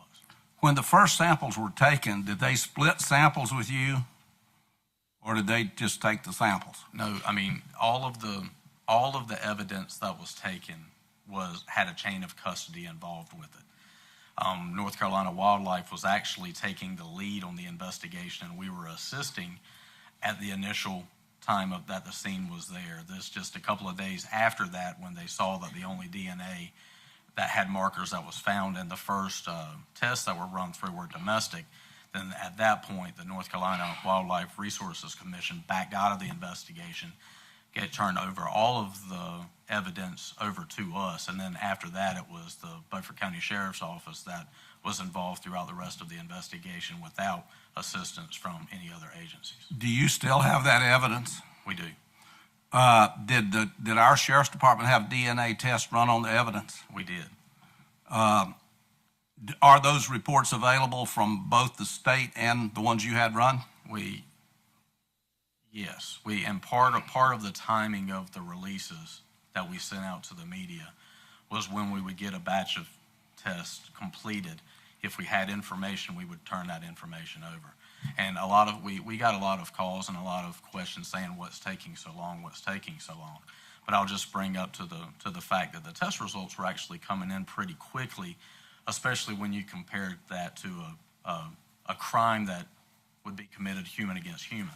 There's some DNA tests that we'll send out that we won't get back for 18 months on a homicide case. So we were getting tests back from that lab in Western Carolina within weeks. And then if something came in that was relevant or newsworthy, then we would put that out. Was that a commercial lab or a university lab? It's a university lab that is contracted through North Carolina Resources Commission. Wildlife Resources Commission. Yes. Can I get copies of those DNA reports? You can. Yes, I can. There are going to be. Yes, I should be able to release the lab reports that we have. There's going to be some information involved that may have to be redacted just because it's of the nature of the information, but for the most part, the information that we've got from the labs we can. Redaction would be individuals' names? Yeah, it's not going to be anything that's going to be. There's not going to be anything as far as the findings of anything with the DNA that would be. I'm presuming this is a typical laboratory report that has because I'm not going to understand the DNA data, but there should be a summary. Yes, there's with a summary that explains what the results were and gives percentages of possibilities.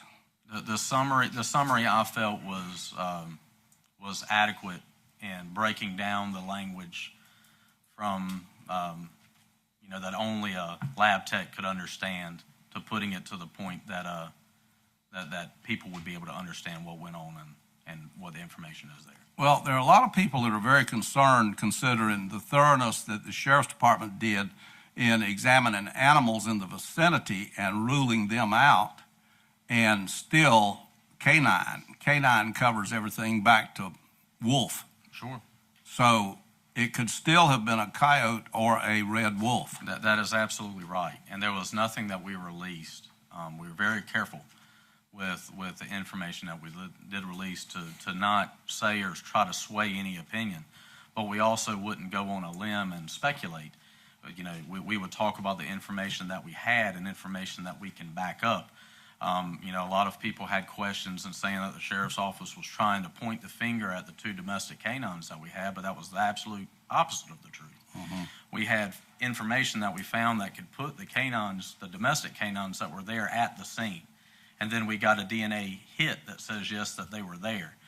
So in the information that we put out, we wanted to make it clear to the public that, yes, this was the information that we had. Yes, it involved these dogs, but in everybody else's opinion there, including family members of the victim and the first responders who, quite frankly, every first responder that went to that scene that I've spoken to says it was the worst thing that they've ever seen.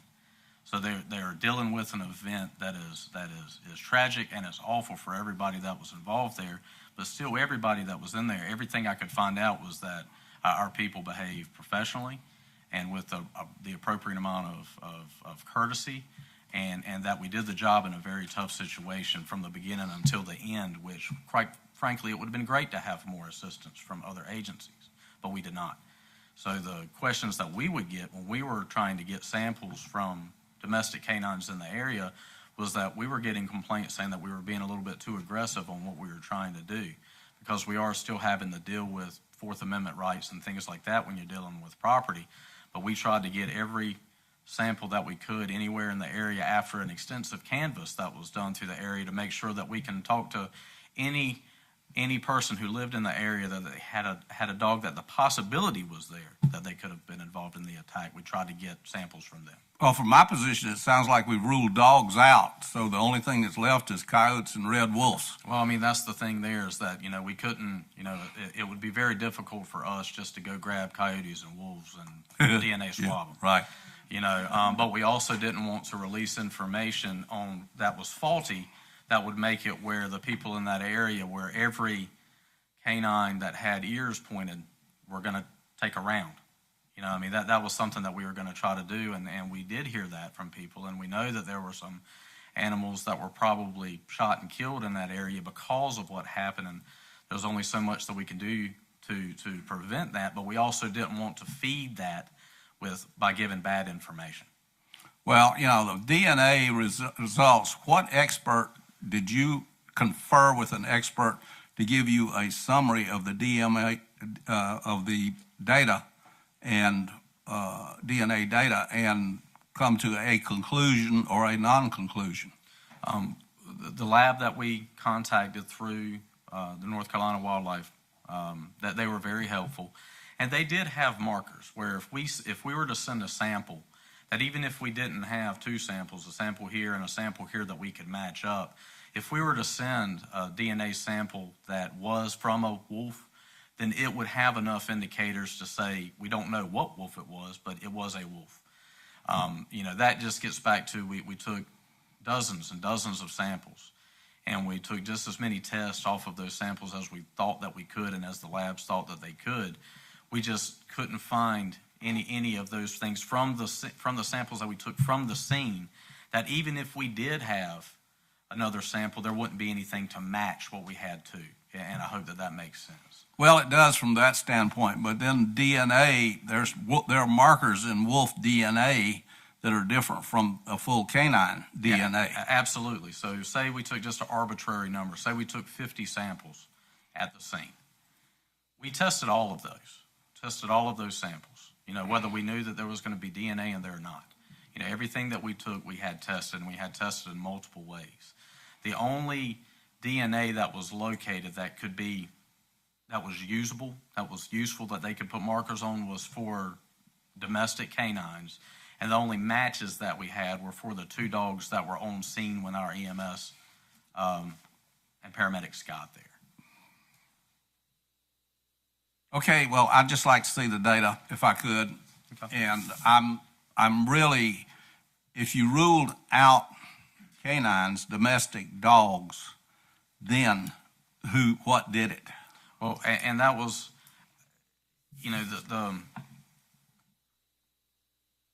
were hopeful that we would be able to, at first we were hopeful that we would be able to tell what animal did it. Not only the animal, but that we would find the animal that did it, or animals that did it. But after we couldn't get to that point, then we wanted to get some sort of definitive answer on what type of animal, whether it was a wolf or a red wolf or a coyote or a hybrid or a domestic dog. We would want to get to that point. We never did. And it wasn't because of lack of effort, and it wasn't because of lack of trying. It wasn't because that we wouldn't go out and talk to people. We did everything that we felt that we could, spending a lot of time, a lot of man hours, going out there trying to find out what we could. We engaged with hunters. We engaged with farmers in the area that we knew were putting animals down. And to the point of trying to get samples and run tests from those animals. We did make contact with U.S. Wildlife, and it got information from the actual program that were tracking animals to see if they were tracking one of the red wolves in the area. And the information that we got there, there's no reason for us not to believe that, but they also said that there are plenty of those animals that are red wolves that are not being tracked. Mm-hmm. So we know that there's a lot of things that are unknown, and we try to answer as many of those questions, but we're also mindful that if we didn't know the answer, we weren't just going to guess, and we weren't just going to speculate. Okay, thank you. Right. Commissioner Brown? Chief, I just got one quick question. You said something earlier when you first got up. You said that some of the DNA was incomplete. Was part of the life-saving routine, did that interfere with the DNA? The easy answer is yes. The more complex answer is to describe the scene a little bit. There was a lot of factors that would go against being able to develop forensic evidence. One was the water. The area that we were was muddy, and there was water in a lot of different places, and it was just, the scene was not very conducive to getting latent evidence from the scene. So we tried everything that we could, but I have to remind remind the board and remind anybody is that our initial job, the initial job of first responders is life safety. And if there's anything that can be done to try to protect life and to try to save a life, then that is done. And if anything that happens after that is you just have to deal with it and move on. And there was some of that, but all of the folks from every account that I've gotten, and we've looked into it critically. I mean, EMS looks into things critically, and every account that I've gotten is that our folks behaved and acted professionally and did a very good job in a very horrible scene. Thank you, Charlie. Commissioner Waters? Thank you, Charlie. I think one of the first things I probably need to disclose is that Brenda was one of our church members. Brenda cooked breakfast every Sunday morning, very faithfully at 8:30. So, you know, I've lost a dear friend, and our neighborhood has lost a very key citizen. I guess the thing that concerns me is that there's a lot of misinformation that's been floating out there. I've had all kinds of comments on what it was, from a mountain lion to a Black Panther. I think most people eliminated the bear, but there's no doubt in my mind, because I only live 4 miles from there, that it was a wild animal. I don't know what it was.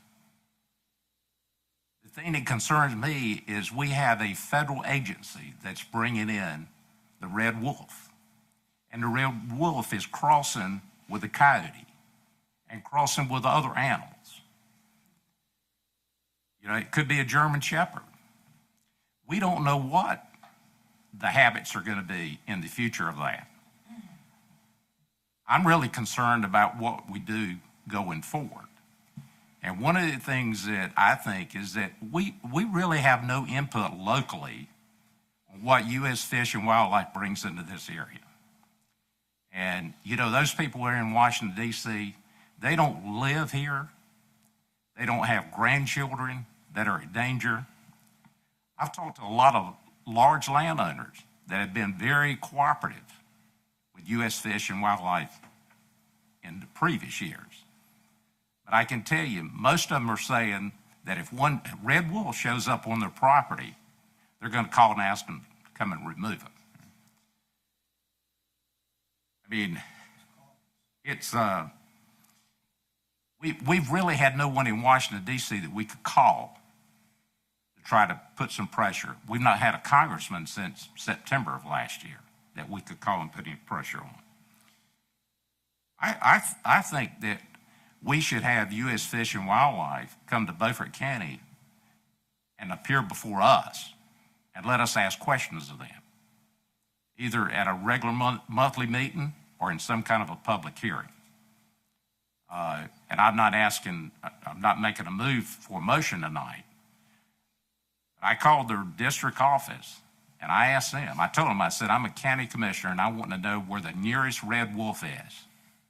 And they told me very quickly, within 2 miles, told me what it was. It was a female, 3 years old. So we've got them and they're tracking them. And with the technology, they know exactly where they're at. Unless they get in a place where Verizon or U.S. Cellular or something can't pick them up. But I think we need more input locally on what they're doing. I mean,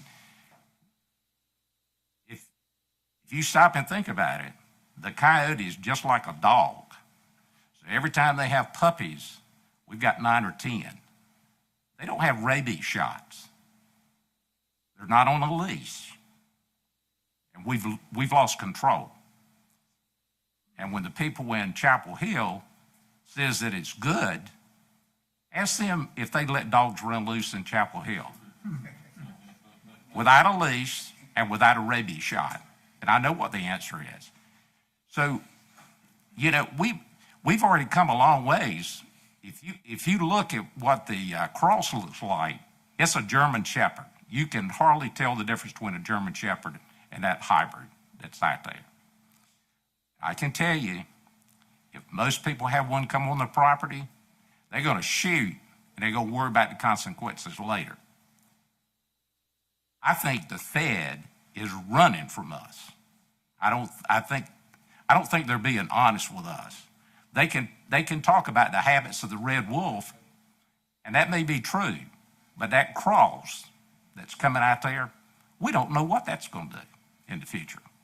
So anyway, thanks for the job that you did. I've not had anybody within the family complain about the sheriff's department or the first responders. I think their disappointment is we don't know what killed Brenda. I understand that, and we're sensitive to that. And I think that, one thing that I think is very important for this board to understand was how important it was to the sheriff's office, to the sheriff. That there are plenty of things that we didn't have to do, but there are a lot of things that we did do. And, for months and months after wildlife backed out for whatever reasons that they did, we were still trying to answer questions. So I'm not trying to lay blame or fault to any of the state level agencies or the federal. I'm sure they had their reasons for what they did, but, we're very proud of the efforts that our office put in on this. Trying to answer all those questions that they had. We wish that we had more information that we could give, but it wasn't for lack of effort. And so everything at the local level that we thought that we can do, we've done. And that I just wanted to make sure that that was clear, that our local folks did yeoman's work on this. And if there's anything that we can develop later on, it doesn't mean that it's over. It just means that we've exhausted what we can right now. And that unless something develops and that we can do something a little bit more, then there's really nothing else available for us to do right now. Thank you, Charlie. You're A welcome. lot of good information. We really appreciate your hard work. You're welcome. Ed? Yes. Thank you, Mr. Chairman. What I want to bring to our attention is that our legislator passed a local bill, and I don't have a problem with him passing the bill, introducing the bill, and I don't have a problem with him introducing it, but I just want us to be aware that this bill has a potential of costing the county a heck of a lot of money. And I'm asking this board, if they would, to write our legislators and our state senators and tell them we don't have a problem with the local bill, but we do. But if there's any court cost that occurs, let them pick it up and not Beaufort County. And that is the way that we change commissioners. That's something that has been battled for years, and we want to pass that cost to someone else if it ever happens. Any discussion?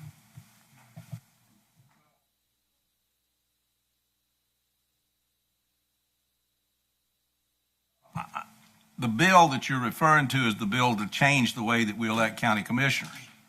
And what the public needs to know is that that is actually a federal issue. It is not a state issue. And I think the money that I don't have a problem with changing the way we elect commissioners, providing it's done in the proper way. But you're going to have to deal with the feds, not the state. It's quick and easy to go to Raleigh and get a bill passed and make everybody think it looks like that you have done something that's really important.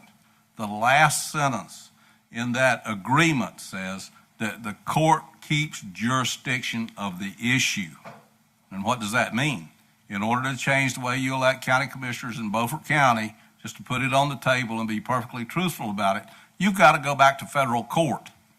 And I think that's what Commissioner Booth is referring to is don't get taken in by this local bill because it doesn't do anything. And the big money in this is if somebody wants to go to federal court and fight that issue, then that's where they need to be. Not in Raleigh. It's a Washington, D.C. issue. So I just wanted to clarify and add to what Commissioner Booth was saying. Commissioner Brand? Thank you, Chairman. Turn yours off. Oh, excuse me. When I first became a commissioner, I had a committee that studied this particular project, and Chairman Booth was on it, and Chairman Deathridge was on it, and we had Kelly Hopkins with Board of Elections. She was the historian on it, And that's one of the reasons why the committee did not carry it any further than what we did, is because we realized that it was going to cost the county a whole lot of money before it was all said and done. So that's the reason that we didn't carry it any farther than what we did. Thank you, Chairman. Vice Chair Langley. And that is true. The feds will have the final say about what happens with the way we elect commissioners. And my suggestion is this, is that they not do the bill, because I think it's going to be a waste of time. But if there are people who feel so strongly about the way that we elect commissioners, then you go hire yourself an attorney and you go to the feds and you file whatever suit you want to. I mean, because basically it is not the duty of the county commissioners to fund lawsuits on how we get elected. So if you feel that strongly about it, you get you an attorney and you go file your injunction with the feds. I mean, because beyond that, that's who it has to clear in order to change the way that we elect officials. And I'm going to say this, and I'm going to go on record and say this because I know that it's true. A lot of folk are upset with this simply because they can't get rid of certain commissioners. And that's just not the way you do business. Thank you. Mr. Dethridge. I too, like Commissioner Richardson, I don't have a problem with the way we change the way we elect commissioners. However, anytime we take a regressive step backwards and restrict representation, that's not a good thing. If we were to go with a district plan, I'm just using this as a for instance, if we went with a district plan every 4 years, the public would get one vote every 4 years. Right now, we elect at large, but we have what's known as limited voting. The public gets 2 votes every 4 years. Hood came up with a plan where you elect by district, 5 commissioners by district, and then you elect the chairman at large and the vice chairman at large. That, in fact, would give the electorate of Beaufort County 3 votes every 4 years. So if we were to go to a plan which would give more representation by votes for the electorate, I would approve of that. But right now, to step back to where you get 1 vote every 4 years for 1 commissioner in your district that may or may not represent your interests, I think that's not the right way to go. I think Beaufort County is a small enough county population size that no matter where we hail from, we represent the entire county. And I close with that. And the reason I brought that up is I agree with the commissioners. I don't have a problem. Let's cut it off. I don't have a problem if our delegation want to change it. But the problem that I have is sending us the bill. That's the problem that I have. And I would make a motion today that he can change anything he want to change as long as the state pick up the tab for going to federal court to try to change the consent order. Commissioner Waters. Make a second.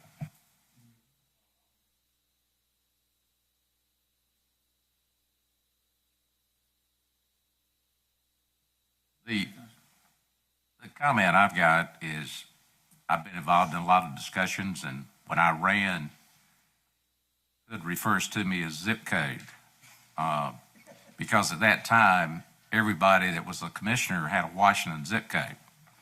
I don't think that's the only reason I got elected, or at least elected the second time. We're still involved in a lawsuit, aren't we, David, from 2014? And guess what? Just for everybody in the room and those out there watching, we had good information from the Board of Elections in Raleigh, from the state board. We were doing everything right when we were trying to sponge our people within 90 days of the election. And we're still involved in that lawsuit. And we've tried to get out of it. We've tried to say we're not responsible. Everybody got a chance to vote that was supposed to, and the state turned their back on us. Is that a good Is that a good summary, Brian? Maybe politically correct. You don't want to say that, but I'm sort of like the rest of these gentlemen up here. I don't want to see the county spend more money in a lawsuit, whether it's $43,000 or whether it's $300,000. And that's where we're headed. The state's not going to pick that up. That's not in the local bill, and I don't think you're going to get it in the local bill, Ed.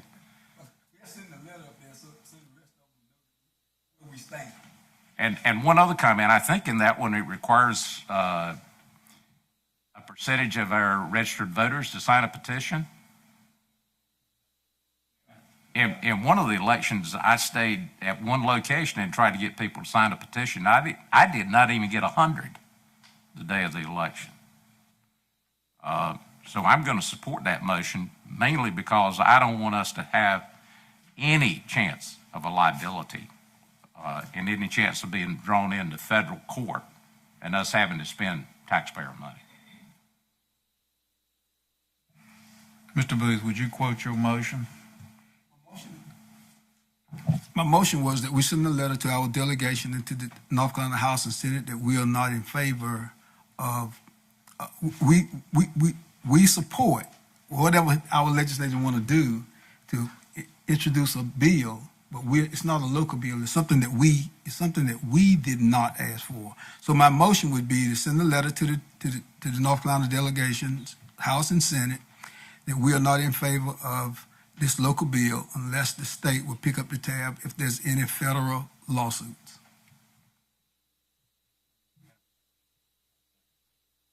Second.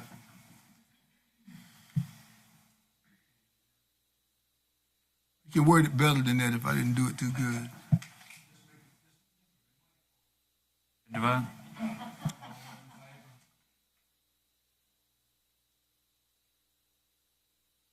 Seven, it passed.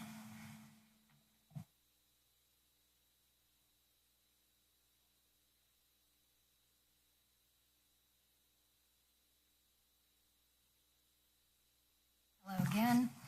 Included in your agenda packets is the staff report for the road name petition and a sketch plan. To summarize, there was a single individual who submitted the application, a single landowner, Mr. Jeffrey Harrington. This easement is a new road that's approximately 300 feet in length, located off of Mill Road in the Old Ford area. The road will serve a 10-space travel trailer park, which was approved back in July of 2018, excuse me. The road is 20 feet in width, which meets the minimum requirement of the Beaufort County Manufactured Housing and Travel Trailer Park Ordinance.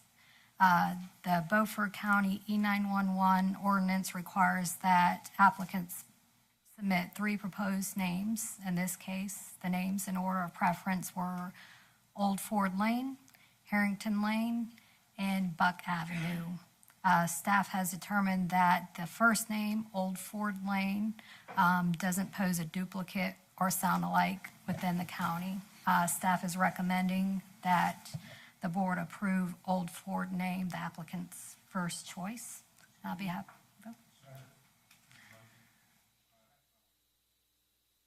I'm going to vote against this. The reason I'm voting against this is the county's doing the same thing it's done for a long time. It's naming Pig Pass. This total right-of-way width is 20 feet. That's not 20 feet of roadway. It shows a 10-foot roadway. And what you're doing is you're naming something and you're putting it out for EMS, emergency services, and the sheriff's department to try to go ripping down here to find somebody in a camper trailer. These camper trailers are moved in and out all the time. The best way to handle this situation is mailboxes at the road or a placard that lists whatever the lot numbers are and to require the owner to identify the lot, A, B, C, D, or with a road number, with a number. Then the sheriff can find it if you're moving campers in and out. This is a terrible way. We're still doing what we've been doing for so long. This is not the way to do this, and I challenge the ordinance. I don't think the ordinance allows you to do this. I can get back to you, but this is what we have found in the ordinance. I believe there was another one in September, but I can verify that for you. Well, I probably voted against that one too, because again, it goes to emergency services and it goes to the sheriff's department and EMS. They deserve better than this. If they're going out to a place that has a 10-foot travel way and they're in an emergency mode, they need to know a long time before they get there by the fact that there's numbers out on the road that identify these particular places, and there's a number on the lot to identify this. I think they are all better served with this because it might keep them from going in and getting stuck, can't get out, jamming things up, or whatever. This is not the way to do it. I'm just going to vote against it. Any more discussion? All those in favor, raise your right hand. All those opposed? 5-2. Thank you, Mr. Rock. Mr. Carney, Hedgepath. How you doing? Good evening, Chairman and Commissioners. Thank you for letting me present before you. I have in front of you a request for a change in EMS billing fees. We base our EMS billing fees off of the fees that are established by Medicare. We've been watching for that change. It just came out for 2019. You should have in your packet both the current fees, which were effective 2/7/17, and the updated fees, if you approve, which would go into effect tonight. We are asking for two things because this is something that can change annually or every 2 years when we look at it. So there's two requests. One, asking the board's approval of the proposed 2019 EMS fees. Secondly, second thing we're asking for is staff is asking for approval that when these fees change from Medicare, that we're allowed to just go ahead and up those without coming for board approval. You can approve both of these, none of these, or one of these, however you want to. But we just know it's a cycle that comes through, and we allow Medicare to help us set what that established rate will be. Mr. Chairman, I recommend that we approve both of the recommendations. Second. We approve every other fee that changes in the county annually. I don't think we should make an exception to this. I don't have a problem approving the schedule, but you realize what you're doing when you do this. You're losing control of what's going on, and you're not going to know what people are being charged. We approve every other fee as a part of the budget. I'm not going to vote for the dual motion. If you withdraw, Commissioner, the part of the second part, I'll vote for it. But I'm not going to lose control of what I'm supposed to be doing, and that is overseeing the public's money. Mr. Waters. Mr. Chairman, I'll just make the original motion, the first motion that we approve the EMS charges effective 5/2. Oh. Made the second. Do we have a second? Second. Any more discussion? Any more discussion? No, I couldn't say exactly what I Okay. was going to say. Okay, we ready to vote? All those in favor, raise your right hand. 7-0, passed. Thank you, Mr. Carter. Christina, take a bow. You've done a great job. It was a team effort. It's still working. Everything's working. So far. Breakers have not tripped. We're good. Night's not over. Good evening, Commissioners. I do have two items on the agenda this evening, the first of which is dealing with the Beaufort County Water Department. If you recall, back in December of 2018, there was a discussion regarding the possibility of providing water service to the residents of the Swan Point Mobile Home Park that's owned by Mr. Robert Whitley. There were 4 options that the commissioners gave us that staff then met with Mr. Whitley, and Mr. Whitley said that he would like to proceed with the county paying for the engineering services, and then he would cover the cost of the construction to install the water line.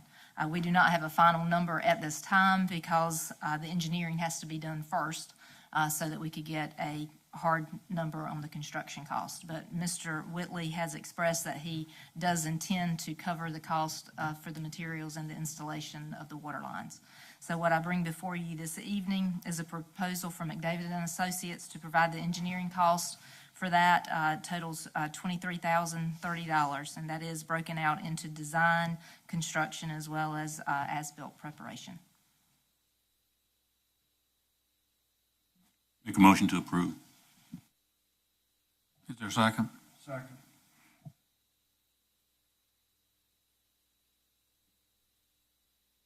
When did McDavid raise their rates so high? I know I've been off this board for a while, but there's some pretty high rates. The rates, if you look at the individual, the design cost is $6,600. Construction observation is at $8,800, and that is very difficult to estimate. So this is, they would only bill what they actually observe. It would, because Mr. Whitley will be doing the installation, it's very difficult to judge how much time it will take in order to do the installation. Principal engineer, $200. Senior design engineer, $188 per hour. CAD technician, $70 an hour. Geez, that's a lot per hour. That's pretty standard in engineering. Pretty standard. And the Wow. man with the shovel get $6.50 an hour. He's lucky. I'm in the wrong business. Well, you're in the wrong business. Let me tell you, I don't get those rates. I didn't think you did. No, I don't. No, he doesn't. No, I don't. Any more Be discussion? happy you're on the east side of I-95. Wow.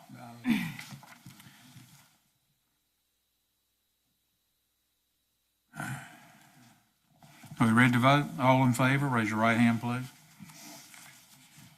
All opposed? 6-1. Second item that I bring before you this evening is dealing with the solid waste. As you recall, Hurricane Florence impacted Beaufort County.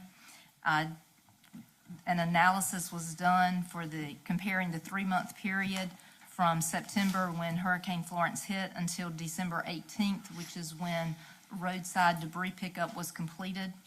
An analysis was done to look at the tonnage that was delivered to convenience sites. If you recall, because we were blessed and not impacted by the storm as much as our southern neighbors were,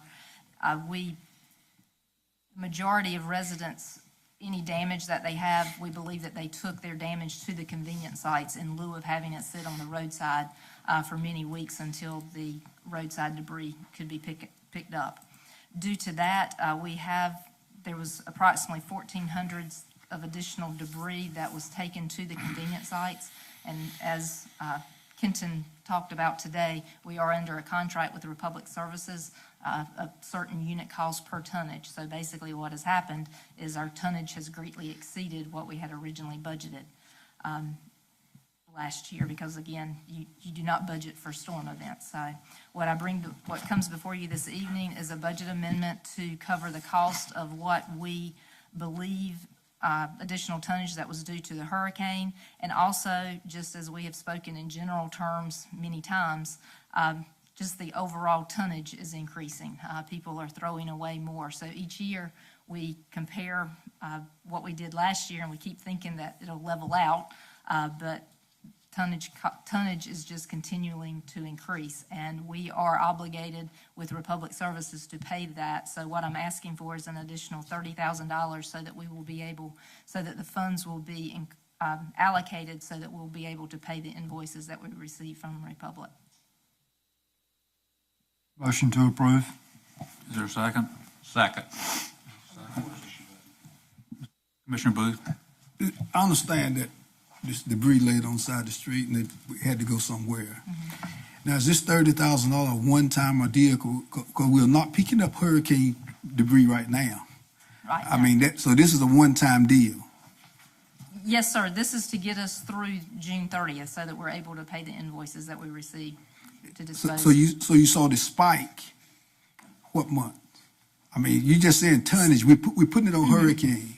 September and October was the largest increase in the convenience sites. So once you pay, so this is it. Once we pay this one time $30,000. This is, I'm predicting that this will take us through June 30th, based upon what we have spent in previous months since July of this fiscal year, because we work in fiscal years, so from July to June. So based upon what we have spent and what we are anticipating that we will spend, it should get us through the end of June. Yes, sir. So it's possible you could come back before June. Well, it's always possible. That's what I thought. Thank you. Commissioner Waters? I had a telephone call after Florence, and they were complaining with one of the convenience sites had locked up at 5 o'clock. They were full. And I said, well, they locked up at 5 o'clock. I said, was that your first trip? He said, no. I'd already taken 5 loads. Now, he didn't tell me, but knowing the individual, it was probably a construction with dual tires on it. Is there any way that we can push that stuff to a site like Shavender has a place outside of Pantigga? If it's got to be chipped, it looks like it would make more sense for us to turn those away and say you've got to go, another 5 miles and dump it at that site where it's going to be chipped. It's possible. Honestly, it's a judgment call that all of the staff working together, we are try to make the best decision. But when you operate sites like that, they're called temporary debris sites, and they have to be permitted by Department of Environmental Quality.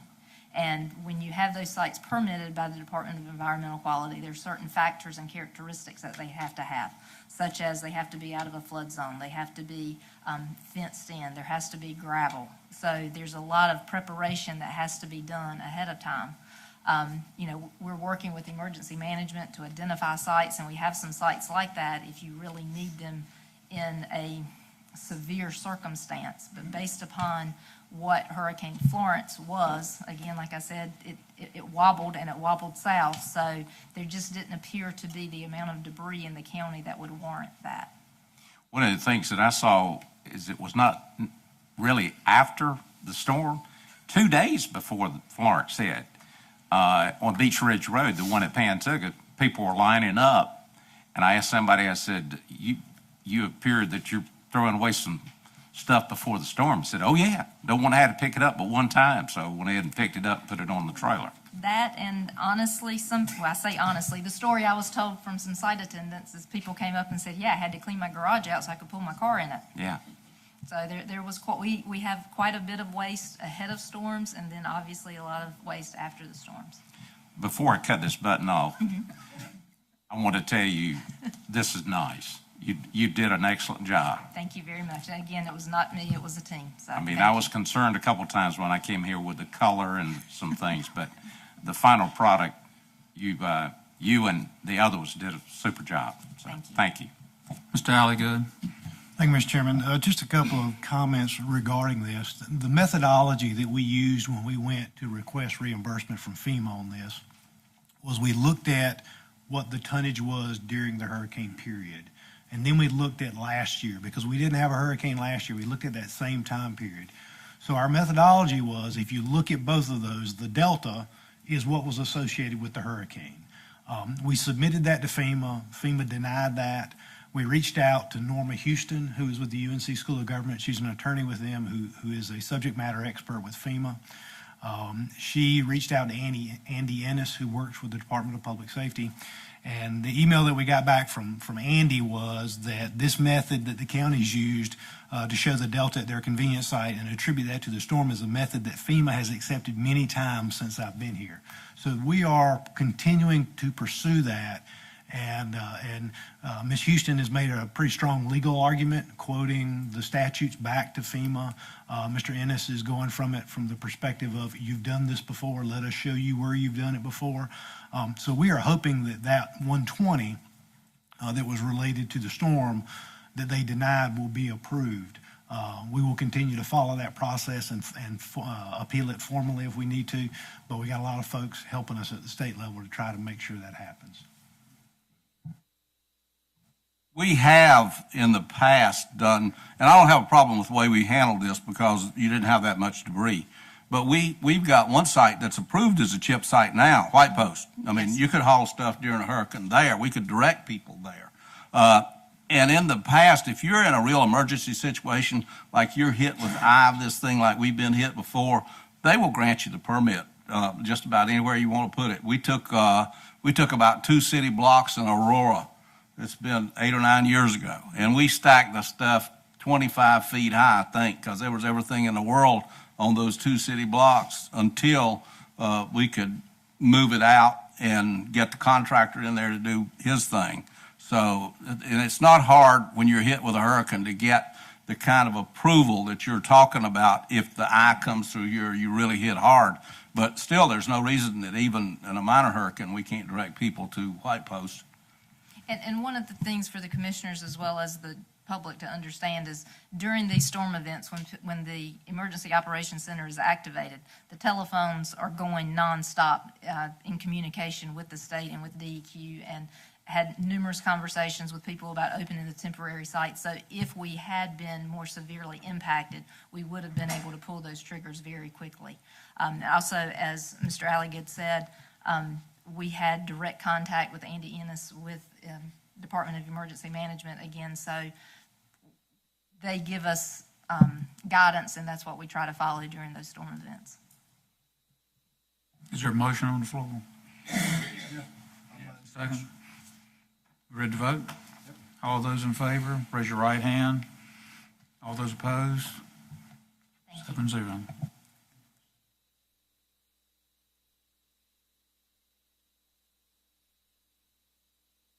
Nita, I'm sorry. Mr. Chairman, if I could take you back just one piece, and just for clarification, I understand the board's perspective on it, but just want to make sure we were clear on our explanation of the EMS charges for Medicare. The reason that request was made was because the Medicare numbers come out, and then we would have to bring them to you for approval to change. So they could come out and it be 30 days before we get back to you. Our concern was that we can't change those rates, and we can't retroactively charge those folks after those rates come out until you approve it under that. I understand the board's concern. You want to be able to control that. We're certainly happy if you want to consider us reporting that back to you at the next meeting. But our concern, and the reason we asked that, was we just didn't want to lose any of that potential revenue in between that time period. So just wanted to make that clear, that was the reason that was asked that way. Thank you. If I'd have known that before, I'd have took a different position than I take. But if you're going to lose any revenue, I don't have a problem with changing my vote. I'm not asking you to change your vote. I'm just asking you, I just want to make sure that you understand our method, our reasoning for asking that question. Do we need to amend the motion? Well, Mr. Chairman, there's always some notice that's given before the rates change because everybody's got to set their computers up. And I think we need to leave it just like it is. We need to have the information when they come out with it because none of it's retroactive money, and it's they always give you notice because computers do have to be changed. I'd rather leave it like it is myself. Chair Langley? And I feel that probably if the rates were to come out, there's not a problem for us getting together and just saying we approve and we can continue on. So I think we can. Yeah. I mean, it's not a controversial item. Anita. Thank you, Mr. Chairman. It's that time again that we're ready to award our contract for the annual audit. So I did issue RFPs back in mid-March. They were sent to 6 qualified firms between here and Raleigh. And as you can see on page 231, that out of the 6 firms, we only had 2 that responded with a bid. And Thompson, Price, Scott, and Adams and Company, they are the low bidder at $53,750. You can see the next lowest bid was Jeff Best CPA, who has previously done our audit. And in the first year, there was a slight difference of $1,250. However, Jeff did factor in a 3% inflationary amount each year. So that amount grows, whereas Thompson, Price, Scott, and Adams, they held theirs flat. So our recommendation tonight is to contract with Thompson, Price, Scott, and Adams and Company. Is there a motion on the floor? Is there a second? We have. Is there any discussion? We're ready to vote. All those in favor, raise your right hand. All those opposed? It's passed 7-0. Mr. Chairman, can I just mention Yes. another thing? You can expect another item from me probably in June or July. If you'll remember, the state is now requiring that separate engagement for the Medicaid compliance piece at DSS. That runs about $7,500 is the estimate I'm receiving on that. So you'll see an item for me for a budget item for that coming up in the next couple of months. Thank you. Thank you, Dan. Commissioner Richards. Thank you. To put this in my motion in the simplest of terms, I am concerned when we go past the end of the fiscal year and the accounting office comes back to us 2 and 3 months later with unbudgeted items and things we didn't know about. I think I will make the motion and then we can discuss it.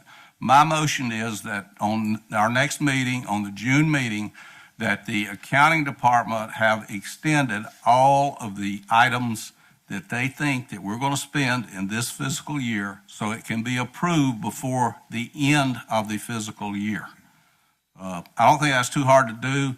They've got a purchasing system. She just mentioned something that she knows is going to come up before the end of the year for approval so that it's spent this year, and that's not a harsh request. We've had strong words in here with the management that, oh, this is not the way business works. Well, let me tell you something. There are people in prison because they did what I'm talking about. So it's not good business, it's not good accounting, and it's not good bookkeeping, and it's not good management. So that's my request, that they bring us this stuff at the June meeting and we can consider it and approve it. And then there's no comeback after the first of the year of, oh, you've got to approve this for last year. How do we know that was in the budget? How do we know where those funds are coming from? It's not good. Is that a motion? That's a motion. Is there a second? I'll second that. We're getting ready to go into budget workshops, budget session. It's going to take a lot of work. I say we get it worked out now, so we won't have to work it out later. Any more discussion? Ready to vote? Mr. Chairman, Yes, Mr. Waters. if it's within the budget that's already been approved, why would we restrict that? That's a question. The other comment that I would have is that, we heard this same conversation last year about cooking the books. And there is no cooking the books. I want to make sure the public understands that. We just approved the auditor. And for the last 2 years, we've had a clean audit, no findings. Prior to that, we had as many as 13 when I first got to be a commissioner. I will not support it because staff has to come to us if it's outside of the budget. But if it's inside of the budget, they've got the authority to do it.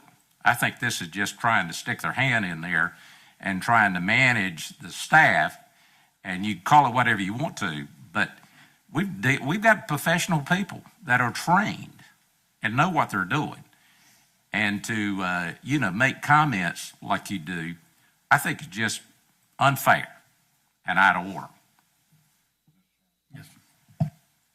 The cooking the books complaints came about after the end of the fiscal year when accounting brought us expenses that they should have brought us before the end of the year and said, oh, you have to approve this for last year because it was already spent. We missed it.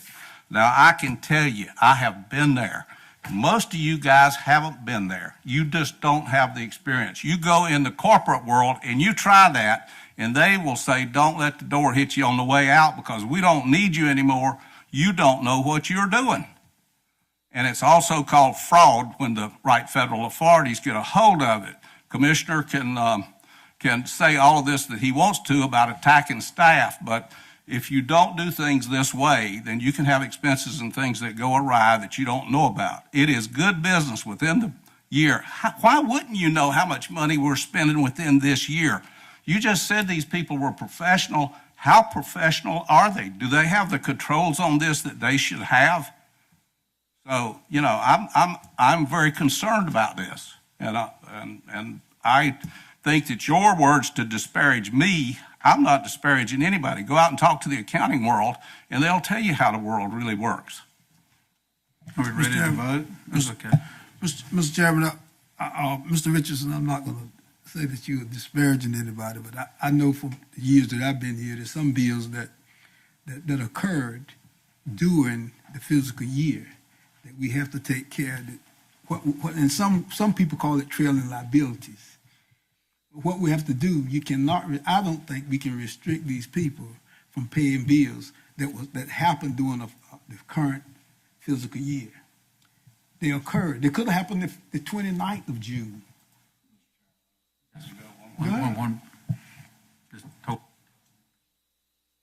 Oh, okay.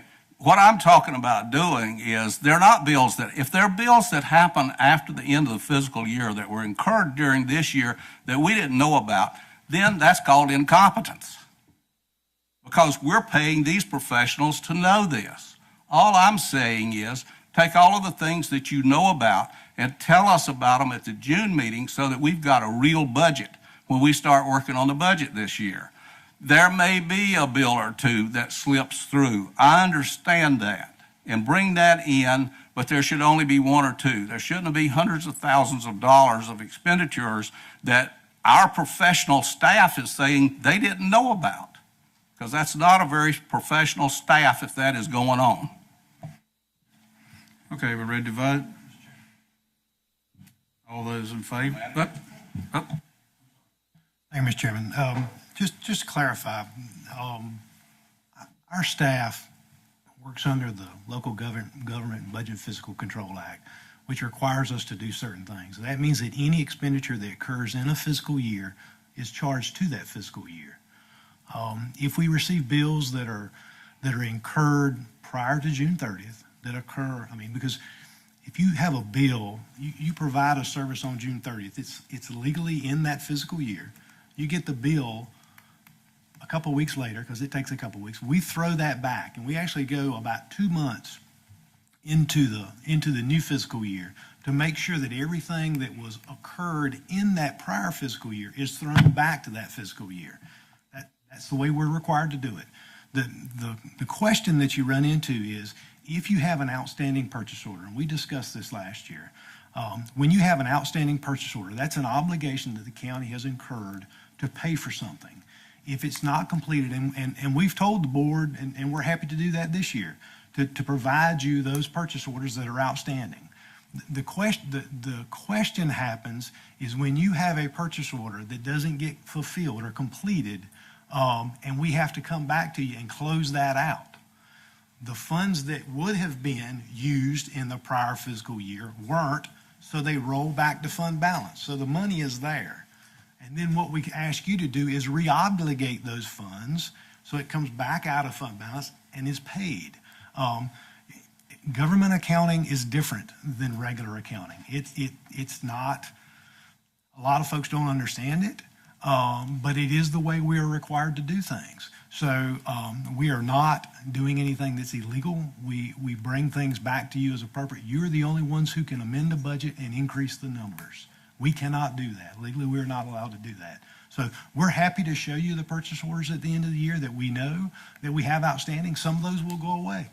Our hope is we close spending down May 1st so that we're able to close everything down so that we hopefully have everything taken care of by June 30th. That doesn't always happen. There are a tremendous amount of expenditures that go across the departments. But we're happy to show you those outstanding purchase orders, but you have an obligation by law to pay those because they've been obligated. Just again, we have a professional staff. Our finance officer is a certified finance officer. She teaches this. The state treasurer's office asked her to teach, so she teaches local governments about finance. So we've got some really, really qualified people, you can have your opinion about me all you want to have your opinion about me. That's fine. I get paid to take that. our staff, they don't sit at the level that I sit at, and it's not appropriate to call them corrupt, to call them matters that are not appropriate. And I will stand up for them every time. If we do something wrong, we'll admit we did something wrong. But otherwise, our staff enjoys the dignity and the appreciation for what they do, and I will always do that for them. Thank you. Okay. 10 seconds. All I'm talking about is, was it in the budget or was it not in the budget? You know, that's the only question, and it should be in the budget. It should be considered in the end of the year budget. If it's not considered at the end of the year budget, then we got a serious problem. Okay, we're ready to vote on the restricted spending. All those in favor? All those opposed? Motion fails, 5-2.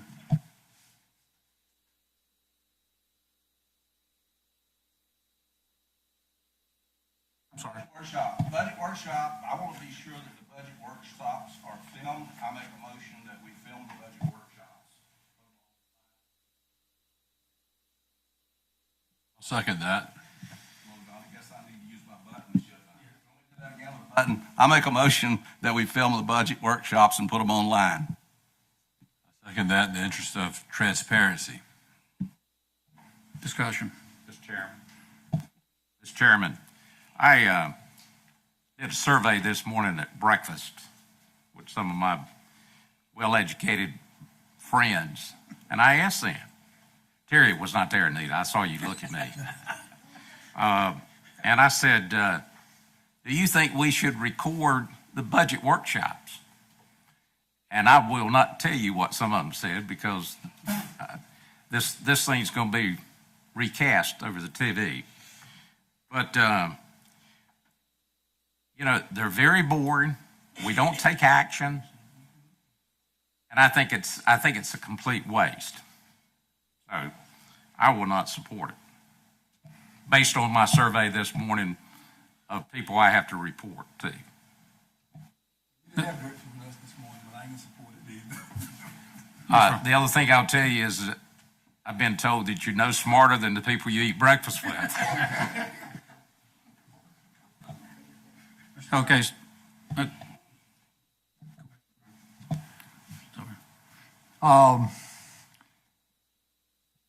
I found out over the past 5 years how important it is to the people of Beaufort County to watch this particular meeting. They enjoy it. They get filled in on what's happening in the county. But for the life of me, I can't understand why anybody wants to watch a budget shop. So I'm not going to support that motion. Thank you. Commissioner Deathridge. Commissioner Waters, your scientific poll conducted at breakfast notwithstanding, I do think the most important thing we do up here, even outside of oversight and policy, is spending the county's money. And in our budget workshops, we allocate mathematically how much is being spent, and we allocate where it's going to. That's the nitty-gritty of governing. I think it should be filmed. I think the public has a right to see it whether they want to watch it or not. It's not that much money. We spend a tremendous amount of money in this county. Ponying up a few $100, maybe $1,000, $1,500 to broadcast all of the budget workshops is money well spent for the sake of transparency in Beaufort County. And I wish you would reconsider your what you learned in your scientific polling data down in Belhaven, eating breakfast. Okay, it's time to vote on the filming the 2019 budget workshop. All those in favor, please raise your right hand. All those opposed? 5-2, it fails. Resolution, let's see, where we're at. No, we're up here at the sheriff. Okay, go ahead.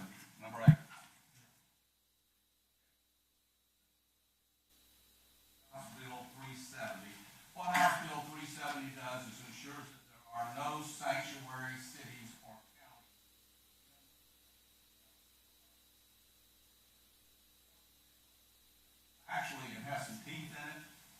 imposes fines on public officials who don't do their job in screening prisoners to see whether they are illegal or whether they are legal. So that's my motion. Second. What was that? Second. Yes, Excuse me. Discussion? Okay, I'm not going to vote for it. And my reason being is that the facility that we have right now does not need any more problems. And let me back up first. First of all, every offender that goes into the jail, unless things have changed drastically at the sheriff's department, they're checked if they're wanted anywhere. And I don't think that has changed a lot. But to begin to detain illegals in a facility that may be closed at any time, I just don't think is a very, very good idea. If our facilities was different, I would have a different attitude. But because of the current condition of that detention center, I just cannot see doing that. While I understand exactly what Commissioner Richardson is saying, I'm just saying we're not in a position to do it. Thank you. Mr. Commissioner Langley, I agree with you, but the question that I'm going to ask Commissioner Richardson, we might get one of those illegals he called that have a stroke before they can come get him. Who can pay for it then? Well, we can all come up with excuses for having sanctuary cities and counties, and I guess that's what you guys are doing. But you need to think about it this way if you want to put what ifs out there. What about that guy that murdered somebody and we've got him? What you're saying is turn him loose and turn all the criminals loose that we get in there. Don't do any screens for them. That's what sanctuary cities and counties do. And I'm trying to put a stop to that. I want the criminals arrested and held for ICE. Mr. Lang. And Commissioner Richardson, you failed to hear everything I said. I said that law enforcement always check for criminal records on offenders before they place them in jail. So certainly if someone is wanted for a crime, I am confident that they will be arrested for whatever crime they have committed wherever. And certainly if it's someone who is in this country illegally and it is a known fact, I am sure they will be incarcerated. But at the same token, what I'm saying to you is we're not in a position to hold a lot of folk. And I think if you really push this issue, you're going to find out that you're going to run up a tally that you don't want to pay. Commissioner Destridge. Maybe I'm reading this wrong, or listening to it wrong, or understanding it wrong, but I thought the whole idea was to detain them so that ICE could pick them up quickly and remove them from our county. I don't think this is intended to put extra prisoners in our jail. It's just intended to show a predilection towards the governing of our nation, and that is a nation of laws, and that our laws should be followed. And one law is, like you said, Commissioner Langley, is that they check to see if they're wanted. If they're wanted, they should be held. In some parts of the country, those people are put on the streets immediately. And in fact, ICE is warned, those people are warned that ICE is coming to get them and to get on.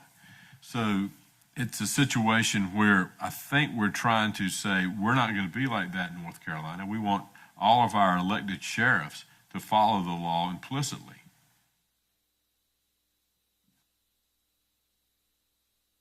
Time to vote. Mr. Chairman. Okay.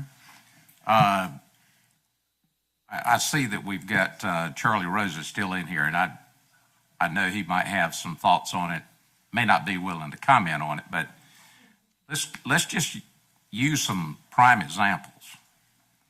We're in the middle of gin and cotton, and we've got somebody that gets picked up and they turn out to be illegal,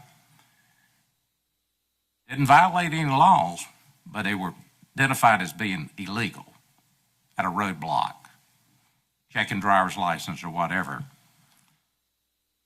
Would this motion push that person in there and then we call ICE and turn them in because of a roadblock?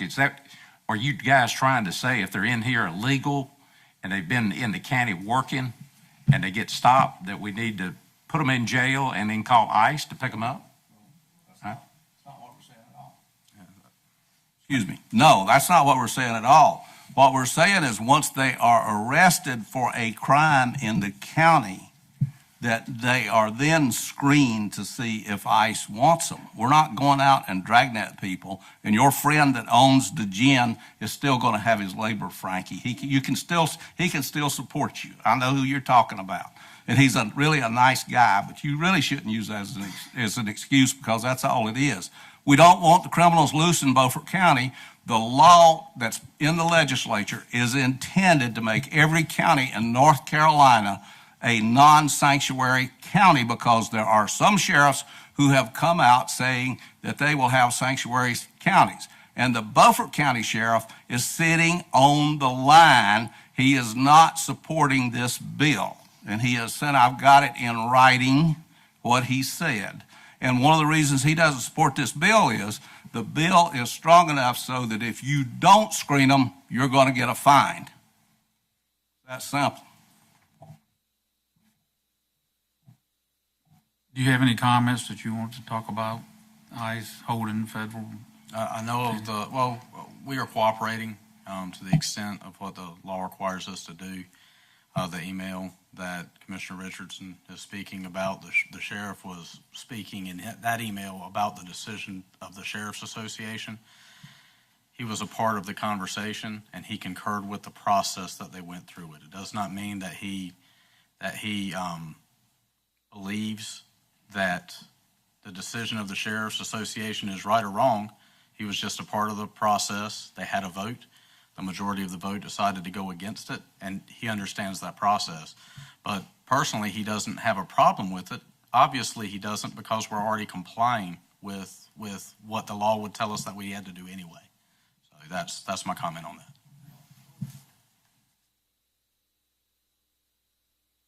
Ready to vote?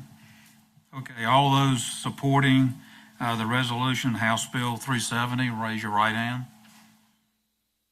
All those opposed? 4-3, fails.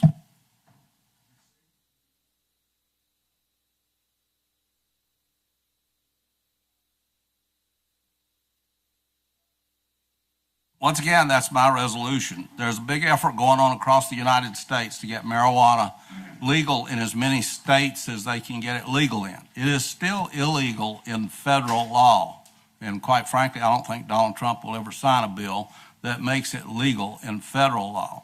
North Carolina is like all other states. These things keep moving. There's a lot of money behind it. There's not a day that goes by that I don't get at least 5 messages on my email that says, become a cannabis millionaire, become a marijuana millionaire. Buy these penny stocks now, because they're going to go through the ceiling when people start using this. All of the experts say that cannabis ruins young brains. It's proven, medically proven. Go to the literature and read it.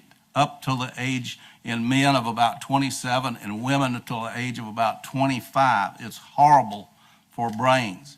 We need to get the jump on the scourge of illegal narcotics, because one of the things that's going on is they're putting cocaine and heroin in marijuana so they can get people addicted to that too while they're smoking it. So this is something that we don't need in this country. We need to clamp down on it. I know everybody's laughed at the junkie that's running around half stoned, but what we're finding out now is he's the mental case. He's where we're having to spend a lot of money to straighten him out mentally, and he may be 55 and 60 years old. It's time to take a stand to put a stop to this scourge and let the people that want to smoke the stuff go to Colorado and Oregon and all those other places where they use it. So my motion is that we go on record that we are against the legalization of marijuana.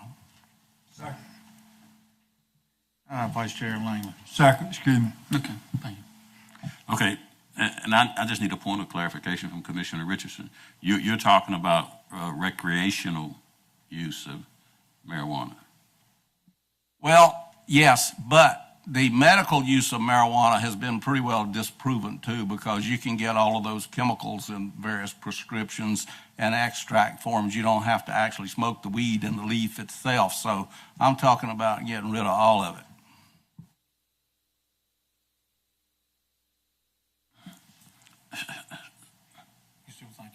I'm still thinking marijuana, if you're talking about smoking joints, I don't have a problem with that, but the cannabis laws, the things that actually do help people, because there are a lot of folk who find relief from that stuff, and I certainly don't want anybody who has something that will help them increase their quality of life.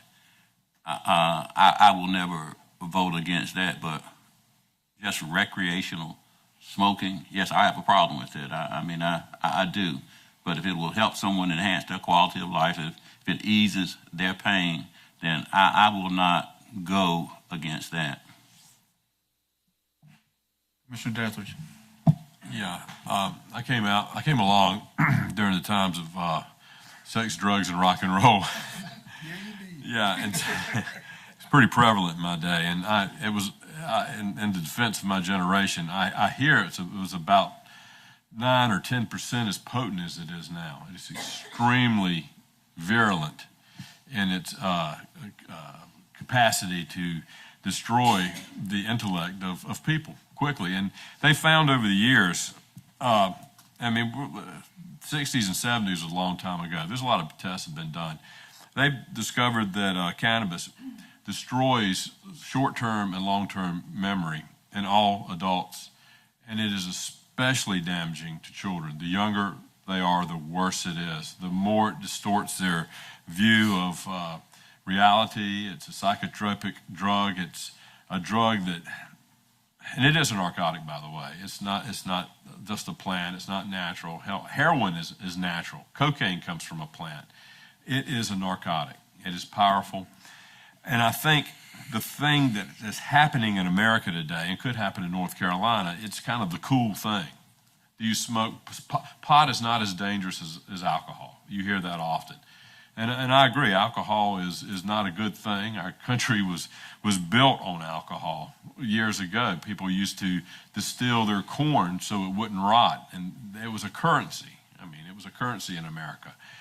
Do we really want to have a second debilitating drug in our society, that being marijuana, and making it cool, accepted, and then government gets involved, and government's going to make money on it, and it's a wonderful thing. That's how we solve all our problems. We increase bureaucracy, and we pay for it with marijuana. You know what's going to happen? The black market is going to undercut the real market, the legal market. And that's what's happening right now in California and Colorado.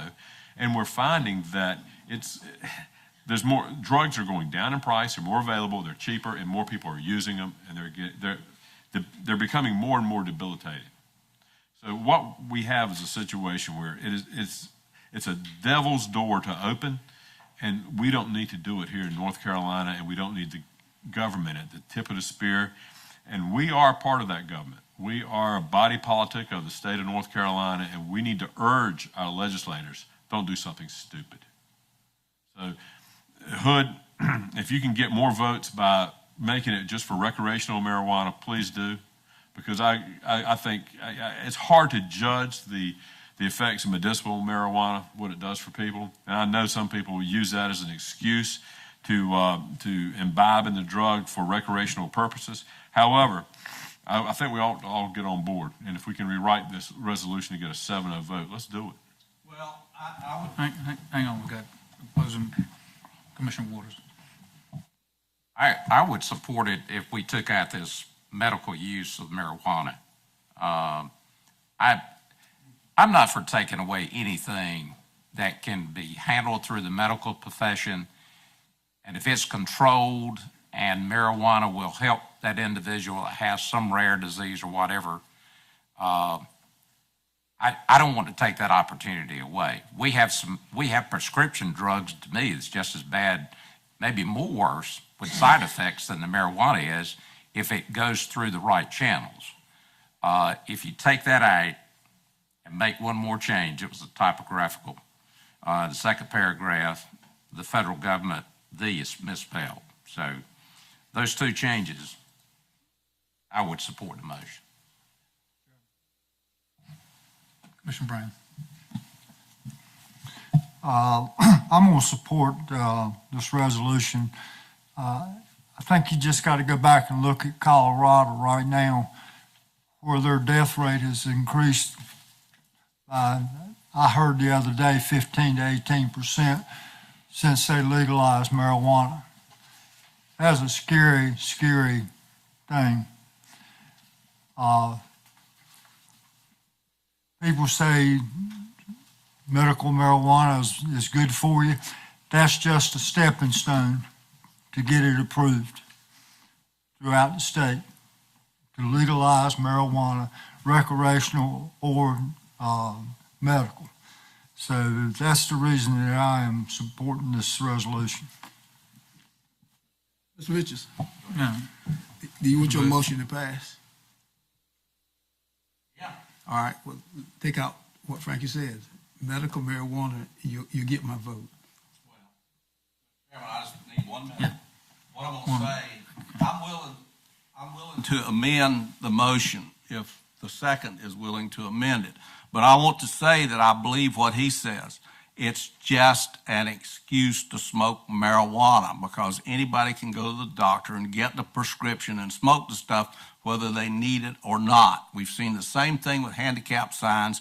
We know how money-grubbing doctors are. They got us into opioids. It was your doctor that got you hung up on opioids because he would write all the prescriptions you wanted. And saying that we're going to go the medical way is a weak way. And I think ultimately, Commissioner Brin, I think the medical community is going to shut the thing down or some agency because it's just a joke and an excuse. All of those chemicals that are in marijuana are available for other sources for medical purposes. So if you're agreeable, I will amend my motion, but only to try to get a unanimous vote. I'll amend my second. Thank you.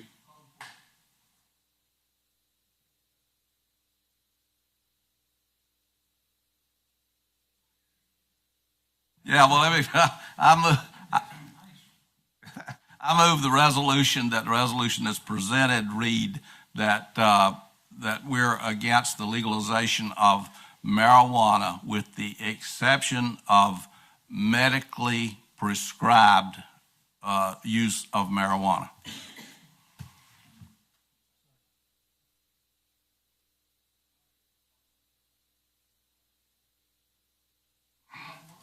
Oh, okay. We need to send that to all of our legislators.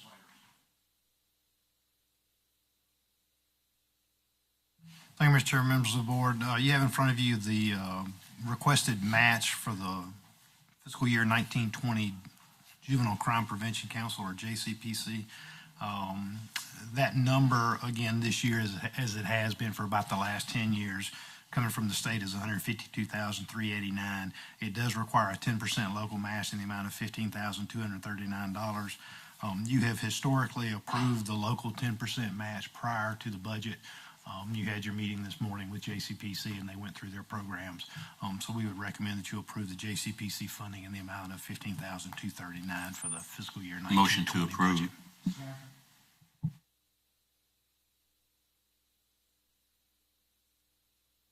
I'm sorry, time to vote. All those in favor, raise your right hand. 7-0, pass. Katie. Yes, sir. Mr. James Gaynor has resigned from the Beaufort County College Board of Trustees, and that is a position that you appoint, and they are looking for an appointee from you.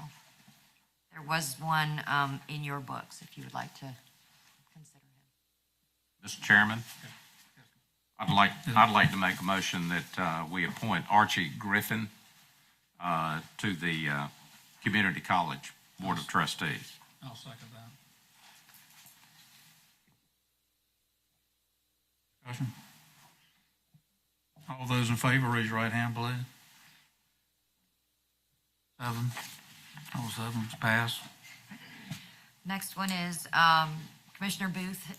Commissioner Booth's term is ending, is coming to an end at the Mideast Regional Housing Authority and will expire on June 30th.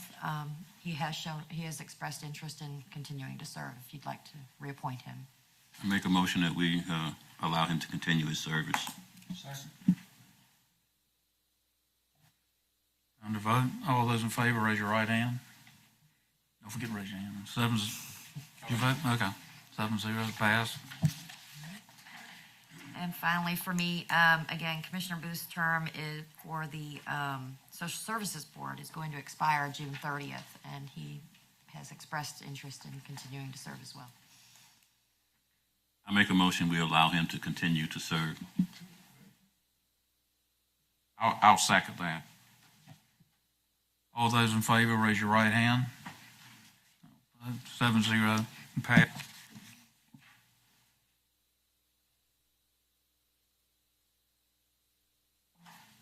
This is concerning the two pieces of property. Actually, it's one piece of property with two houses on it. It's 1735 Howland Drive in Washington.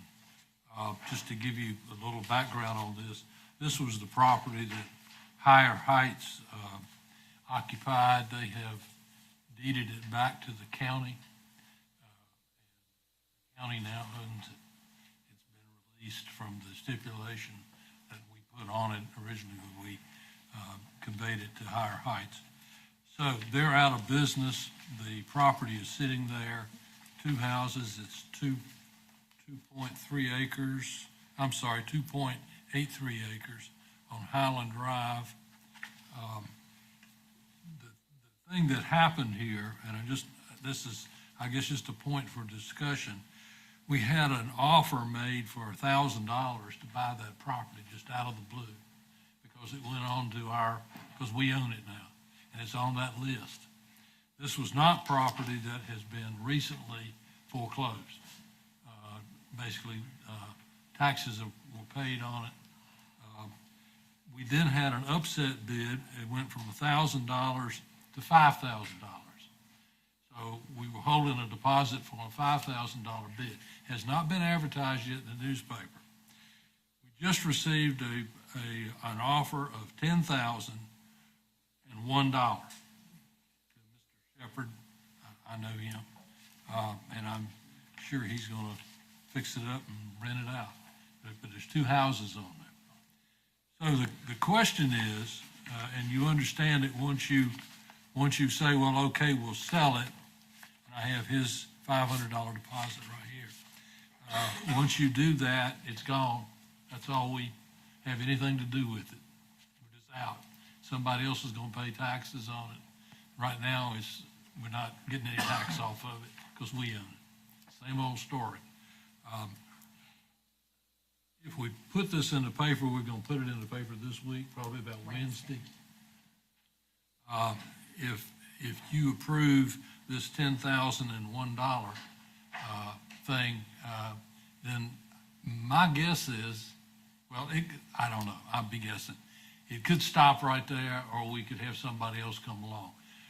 Remember, if you're buying two houses and almost 3 acres of land, even if it's on Highland Drive, then that's a pretty good deal for somebody, a very good deal for somebody. So now the other question is, if you don't do it this way, then what are you going to do? And that's why I say it's a point of discussion. Unless the county's got some use for those two houses, I think we should be considering how we're going to sell them. Commissioner Richardson. I don't have a problem with selling them. My question is this: if we put this, it goes into upset bid, it's still going to come back to us, even if nobody bids on it. It's $1,001. It can still come back to us for approval. $10,001. You would approve it tonight, The only way that'll come back to you is if a guy reneges on his bid and loses, let's say he would lose his $500 deposit. So if nobody bids, he's going to get it for $10,001. That's right. It'll be run one time, be open for 10 more days. Now, if it is upset, somebody upsets it, there's a minimum bid. But if it is upset, we have to run it in the paper again.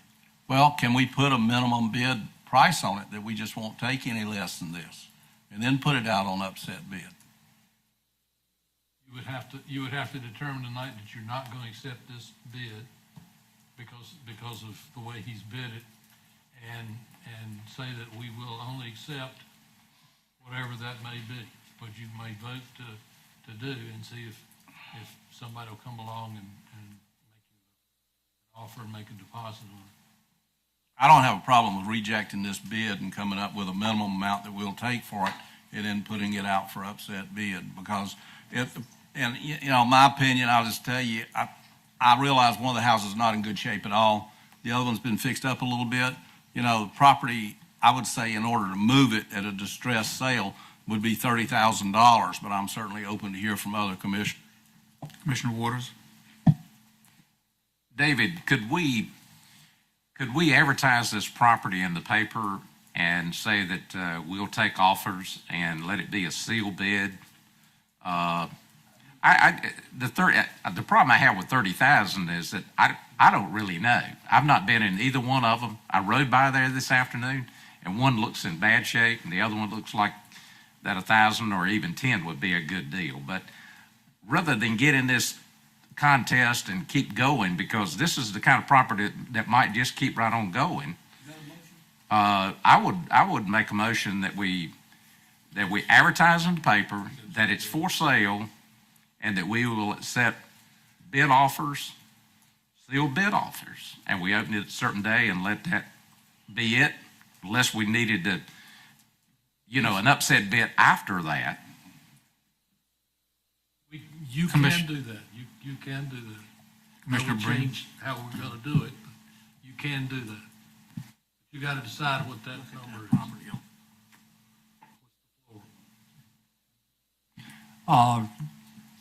David, and the commissioners that are talking about this, if we do it on a sealed bid, what's the chances of the high bid being $1,500? I think you could reserve the right to reject any and all bids. There's no problem.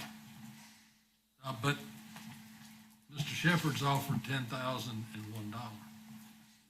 He's made the deposit already. Spend some money on it too. You know what the tax value is? That's, Yeah, 191,000. that sounds probably ballpark. good God, I already knocked the vote us out if we take $10,000 with it. If it's valued at 100, how much? 191,506. If we take $10,000 for the tax value with that, all 7 of us ought to be voted out of office. All 7 of us. Yeah, yeah. I reject the 10,000. I make a motion we don't accept the $10,000 offer.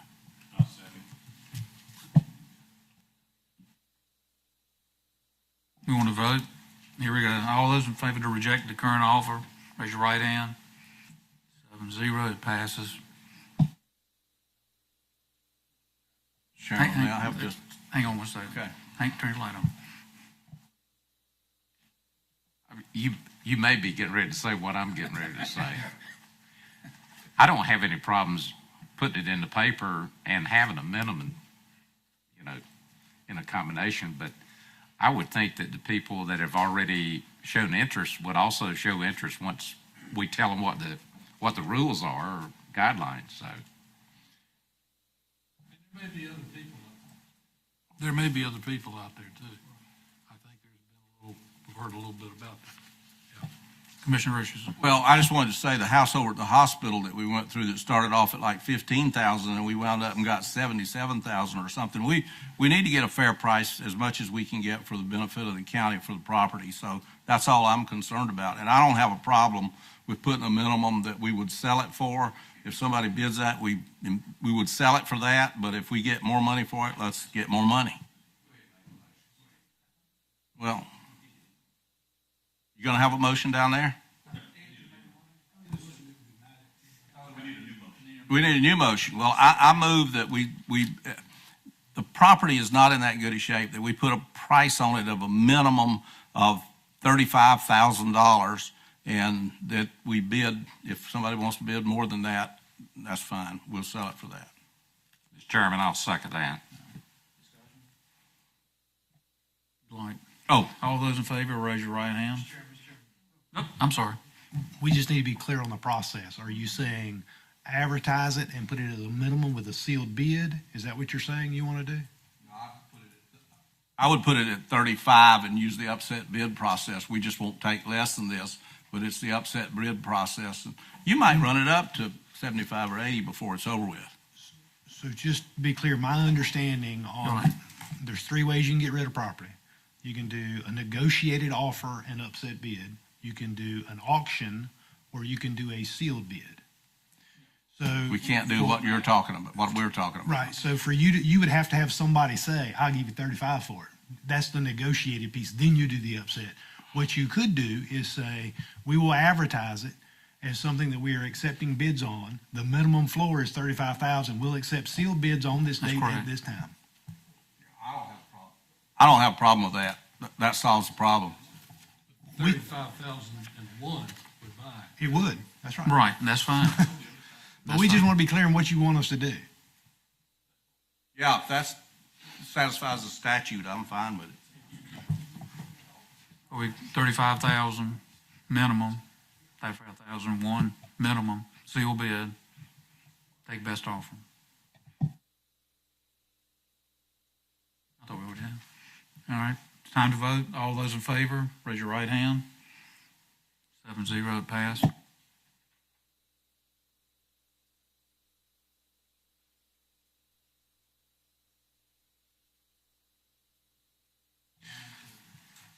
Yes, thank you, Mr. Chairman. Thank you, Mr. Chairman, members of the board. Just to give you an update on where we are with the jail locking system project. Christina is going to help me with the back end of that. But just as you know, on April 15th, we scheduled an opening for proposals. We did not receive any proposals at that time. We re-advertised after a couple of changes. And on April the 25th, we re-advertised and received one bid. That bid was from Montgomery Technology Systems. They did take an exception in their bid. They took an exception on the sliding doors. So it did not cover every bit of that.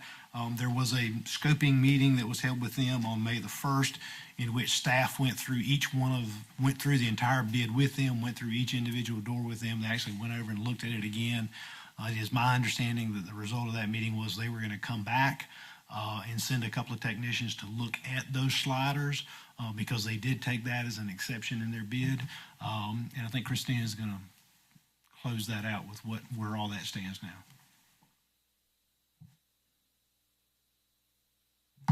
Again, as Mr. Alligood said, we did have the scoping review meeting last week, which many of you attended. I think you'll agree that it was a very detailed scope review meeting, trying to make sure that we're all on the same page. Montgomery Technologies is planning to send a crew in. I wish I could give you a date of when that crew would be here today, but actually I spoke with Tim Skipper early this morning, and he is running into issues as far as scheduling. So I do not have a specific date when that would be, but we are continuing. They are getting pricing for mechanisms if, again, as we spoke in the scope review meeting about what it would be if we actually had to replace the entire mechanisms per door. So he is moving forward with getting us a little bit more defined pricing as far as what that would be. As soon as I get information from him, what the availability will be, then we will look at what our best path forward is.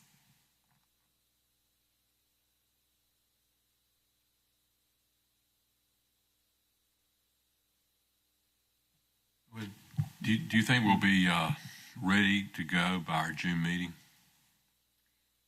hope so. Because that's what we talked about in the scoping meeting. Yes, sir, I Be ready understand. by the Again, June I meeting. just spoke with him today, and he was telling me about difficulty in scheduling, getting someone here within the next 3 weeks. So I'm not 100% I sure. don't want to remind you, time is money with those prisoners being out of county. I understand. Now, But, having again, said I'm- that, I'm bound by what he tells me and what he's able to provide. I can't go and pick up his technicians and bring them here. exactly. Do you have any understanding how much more it could cost? Because at this point, There have been some numbers that have been thrown around. I talked with Tim about that today, and he is very hesitant to give me a number. He was hoping, I asked him to have a number so that I would be able to present it to you this evening. I received an email from him about 3 saying that that wasn't going to be possible. So I do not have a number.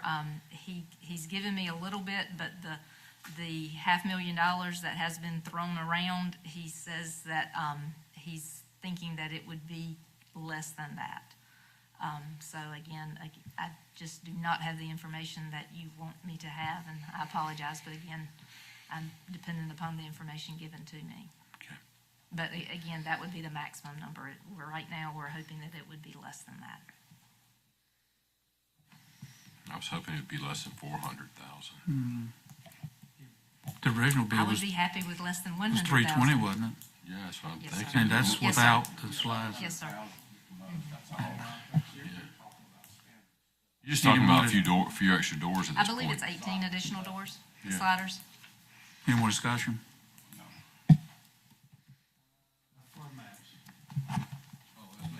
The manager to give us, what does green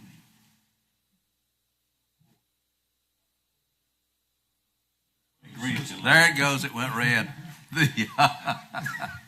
The question to the manager is give us an update on when we're gonna have the new flood maps.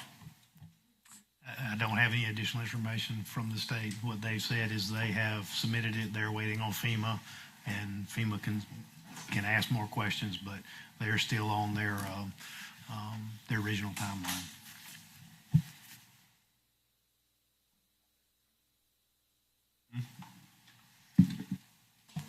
Vice Chairman Langley.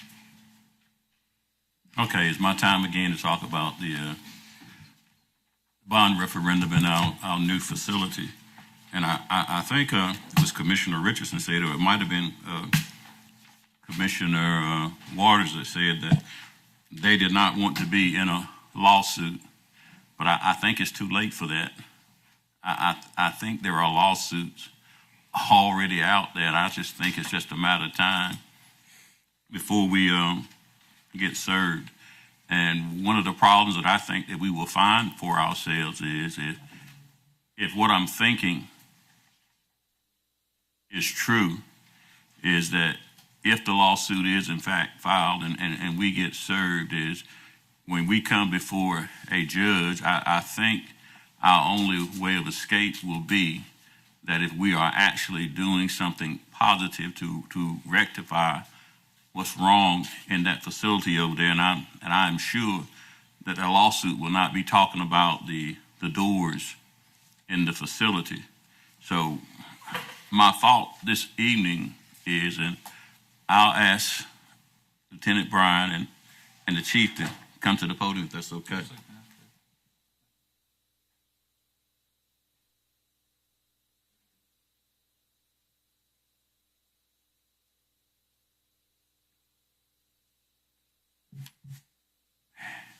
And I don't know if you actually have an answer for me. Do you know of any new suits filed against the county? I can answer that. Vice Chair, yes, sir. I have been served with paperwork from the federal court in regard to the indigency status of the inmate filing the new suit. How about stepping closer to the mic?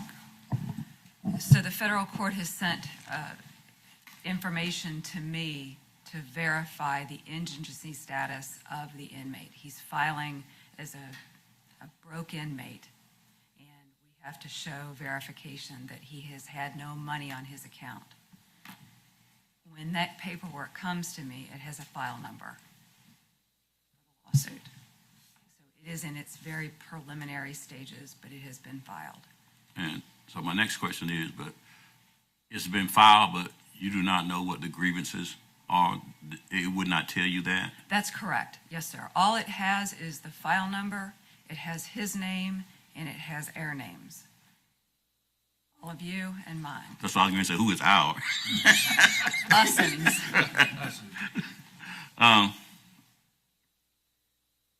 My next question is this. How much of the facility is actually open right now? We have 3 pods that are closed down. And that translates into how many inmates being kept in other places? Approximately 30 to 40 per month on average. And that is how much per day? We've spent between housing off-site and different facilities are charging us different rates, and estimated transportation costs to date from January 8th, approximately $120,000. Okay. And when the sliders are going to be repaired in the facility, the pods that are being occupied now, will they continue to be occupied, or will those folk have to leave as well? I'll take that one. If tools that are giving off any sort of exhaust, or if there's dust or anything that's going to affect the air quality is going on with the construction, then we're not going to have inmates in the facility. Okay. Well, my next question is, you probably don't have an answer, but what do you think is going to tear up next in there? I mean, because to me, I've said this openly, to me, that the whole thing is just a money pit. It's going to be one thing after another. And I know I'm kind of putting you all on the spot, but I just want people to understand exactly what we're dealing with and where we could very easily find ourselves. And I was a criminal justice professional for 34 years, so I've been in and out of that jail for 34 years. And I know from experience, because when I was a deputy in the early 80s, I worked in that facility, and that facility is not much better now than it was in 1982. And so it's only getting worse. And I'm just wanting to sound the alarm so that the general public, you need to talk about this thing, and let's not wait until this lawsuit that has been filed gets before the judge and he actually begins to listen to evidence, and then they tell us what we're going to do. We're going to have serious problems. A lot of people think that Commissioner Langley just simply wants a new facility. It's not what Commissioner Langley wants. It's what Commissioner Langley knows this county is in dire need of. And I'm not going to sit back on the seat of do nothing and fail to do anything. So that's why I'm going to constantly keep it out front. And I know I'm kind of roughing you guys in, but medically, what are your medical expenses right now? Do you know? Other than the big one. If I could circle back to answer your first question about what will break next. I see during this meeting particularly that the commissioners asked for expert advice to advise them on certain things. We saw 2 or 3 present earlier. We've had that as well. We have brought in the federal government, and they've done an assessment on our jail during my tenure here, and they presented a report in the form of a town hall meeting, and they've advised us on the justice system and the jail specifically. That information has been put out for public consumption. We've put state of the jail reports on our website. My concern for all of us is that we've all been put on notice about the failures of the jail constitutionally. So it's not just a mechanical failure that we are concerned about, that we are. There is not enough money to throw at that current facility to address the constitutional violations that are of major concern with these lawsuits. We can't spend our way out of that jail. So I've given the board some information that, depending on some different options that you're looking at, and as well you should, that there are pros and cons to many of those options. So it's a risk analysis that you must take on each of those options. And my job as the jail expert is to provide you only with factual information that you seek to make this monumental decision. So medical costs, I believe that we're speaking about our particular expensive inmate, and I'd like to start that quick answer to your question by saying that that inmate was sent out of our facility for behavior. He was not sick. I couldn't house him in the current facility because I didn't have a space to house a non-cooperative inmate. And measures that we took in behavior modification that we tried to with our inmates failed. My only other option was to send him to safekeeping. Once there, he developed a medical emergency. And they are not required to call the sending facility to ask for permission to treat him or tell me about it ahead of time. So when I send an inmate to safekeeping, he may be treated in their hospital on campus, or if he needs to be sent out, then those bills have to come from UNC Chapel Hill. They go to Department of Corrections. They process them. They send them to their bill scrubbers in South Carolina. They scrub those bills. It goes back to Department of Corrections to finalize, to send us the invoice. That's why there's that lag time. Before that is my trigger to know that I've had an inmate with a medical event up there. We call the director of nursing for the health department that we partner with for inmate medical care calls Central Prison weekly for a status update. If those inmates are well enough to bring back, we bring them back as soon as we can.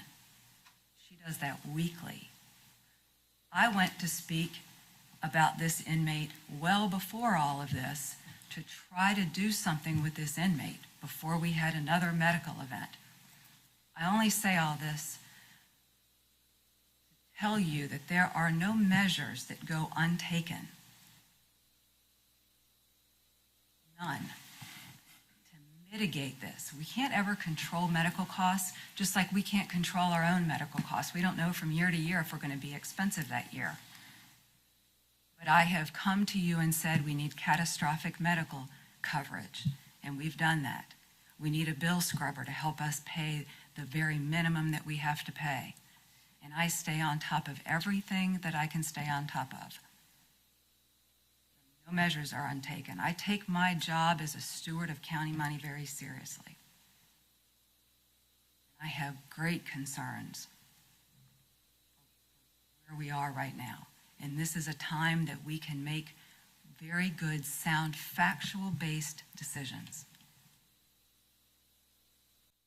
And the thing that I want to say now is I want to challenge all of my fellow commissioners, and I will do likewise myself, and that is to come over and sit down with you and actually look at everything to get a better understanding. Scripture tells us, my people perish for lack of understanding. And I think we're in the crisis that we're in because of lack of understanding.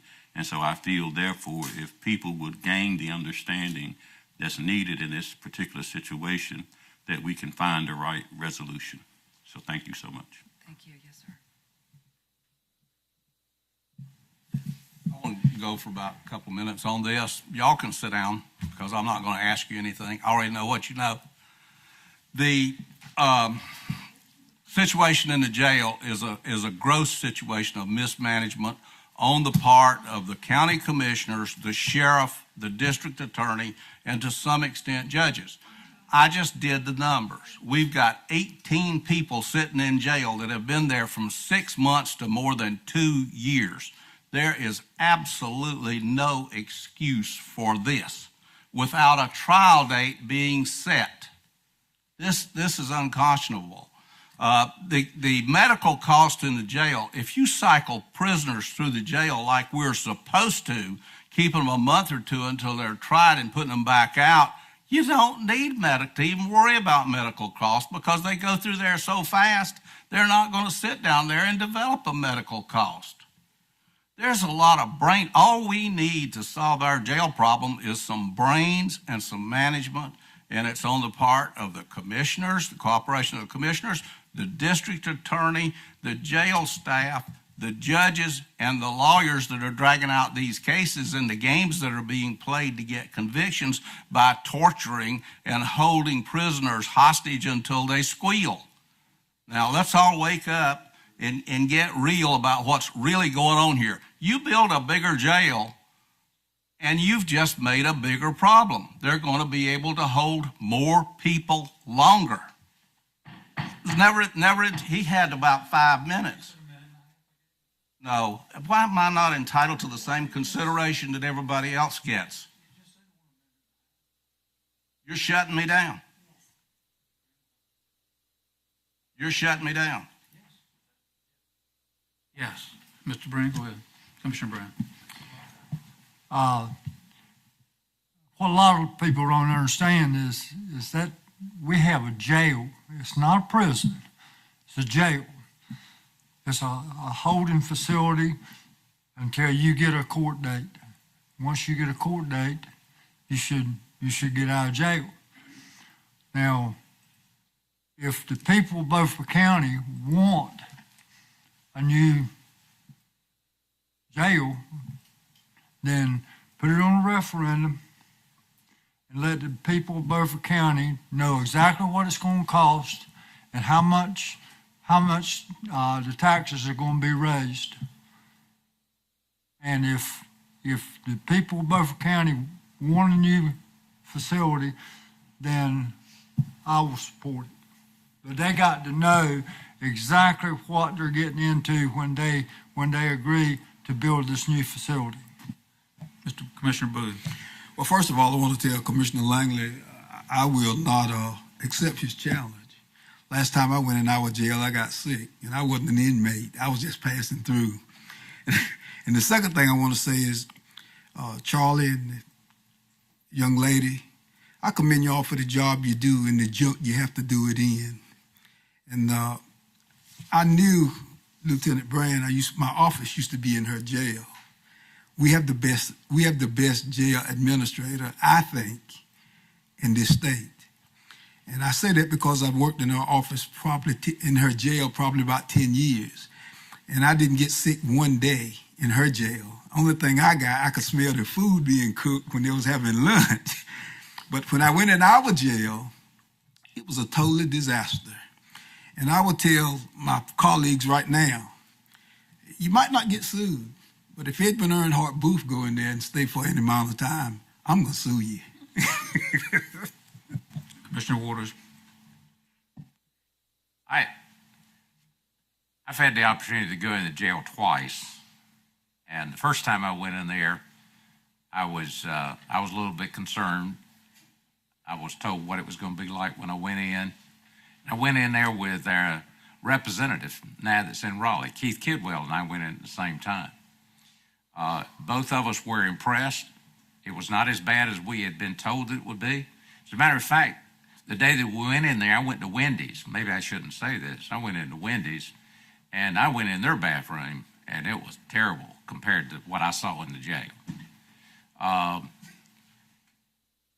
The second time I went in there was when we were discussing about the doors and what needed to be done.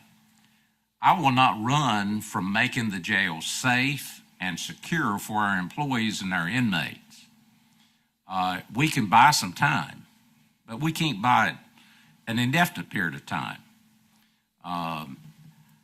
And I was impressed at how clean it was. And I commend the staff for taking an old facility and being able to look at it that way. But I will not run from making a decision to spend money in that jail to make sure that we comply and we're up to date. And I'll also go on to say that when I ran, I was opposed to building the jail in Chakawinity. I'm still opposed to building the jail in Chakawinity. Somebody's got to convince me that that's the best thing, because I had a call this past week from some people back in Lieutenant's territory that's related to the sheriff down there. You know, there's ways to skin the cat, but that was not aimed at you. But I look at the jail just like in a, yeah. Are you sure? I mean, I realized just as soon as I got it out that she was looking right up here. If you know, once you put somebody in a car and you got to transport them to Chakawinity or Dare County or whatever, you know, that's very expensive, even if you were to take them to the Dr. Pepper plant here in Washington. I'm convinced that long term, we need to be looking at doing something on a regional basis with some of the other surrounding counties that are very much like us with less population. It's one option. If we're going to transport inmates, it's going to take somebody to convince me that we can't do something on the land that we have right behind the courthouse. We've got plenty of room to do something there. And all this is long term. This is not something that's going to happen pretty quick, because we've already seen what it takes just to get somebody in here. The problem we're running into is just like we put the request out, didn't have any bidders. Then we put it out the second time, and we only had one. I mean, we're getting down to the point that it's getting harder and harder to find people to come in and do the things that it takes. And we're very fortunate that this company that's done it in 2,500 facilities nationwide is willing to come in here and help us. I support doing the referendum and letting the people vote on it and letting them have a say in it. But we can buy some time, but we can't buy it from now until eternity. Thank you.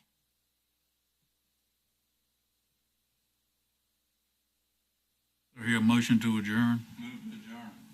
Second. All those in favor, raise your right hand, please. We're done.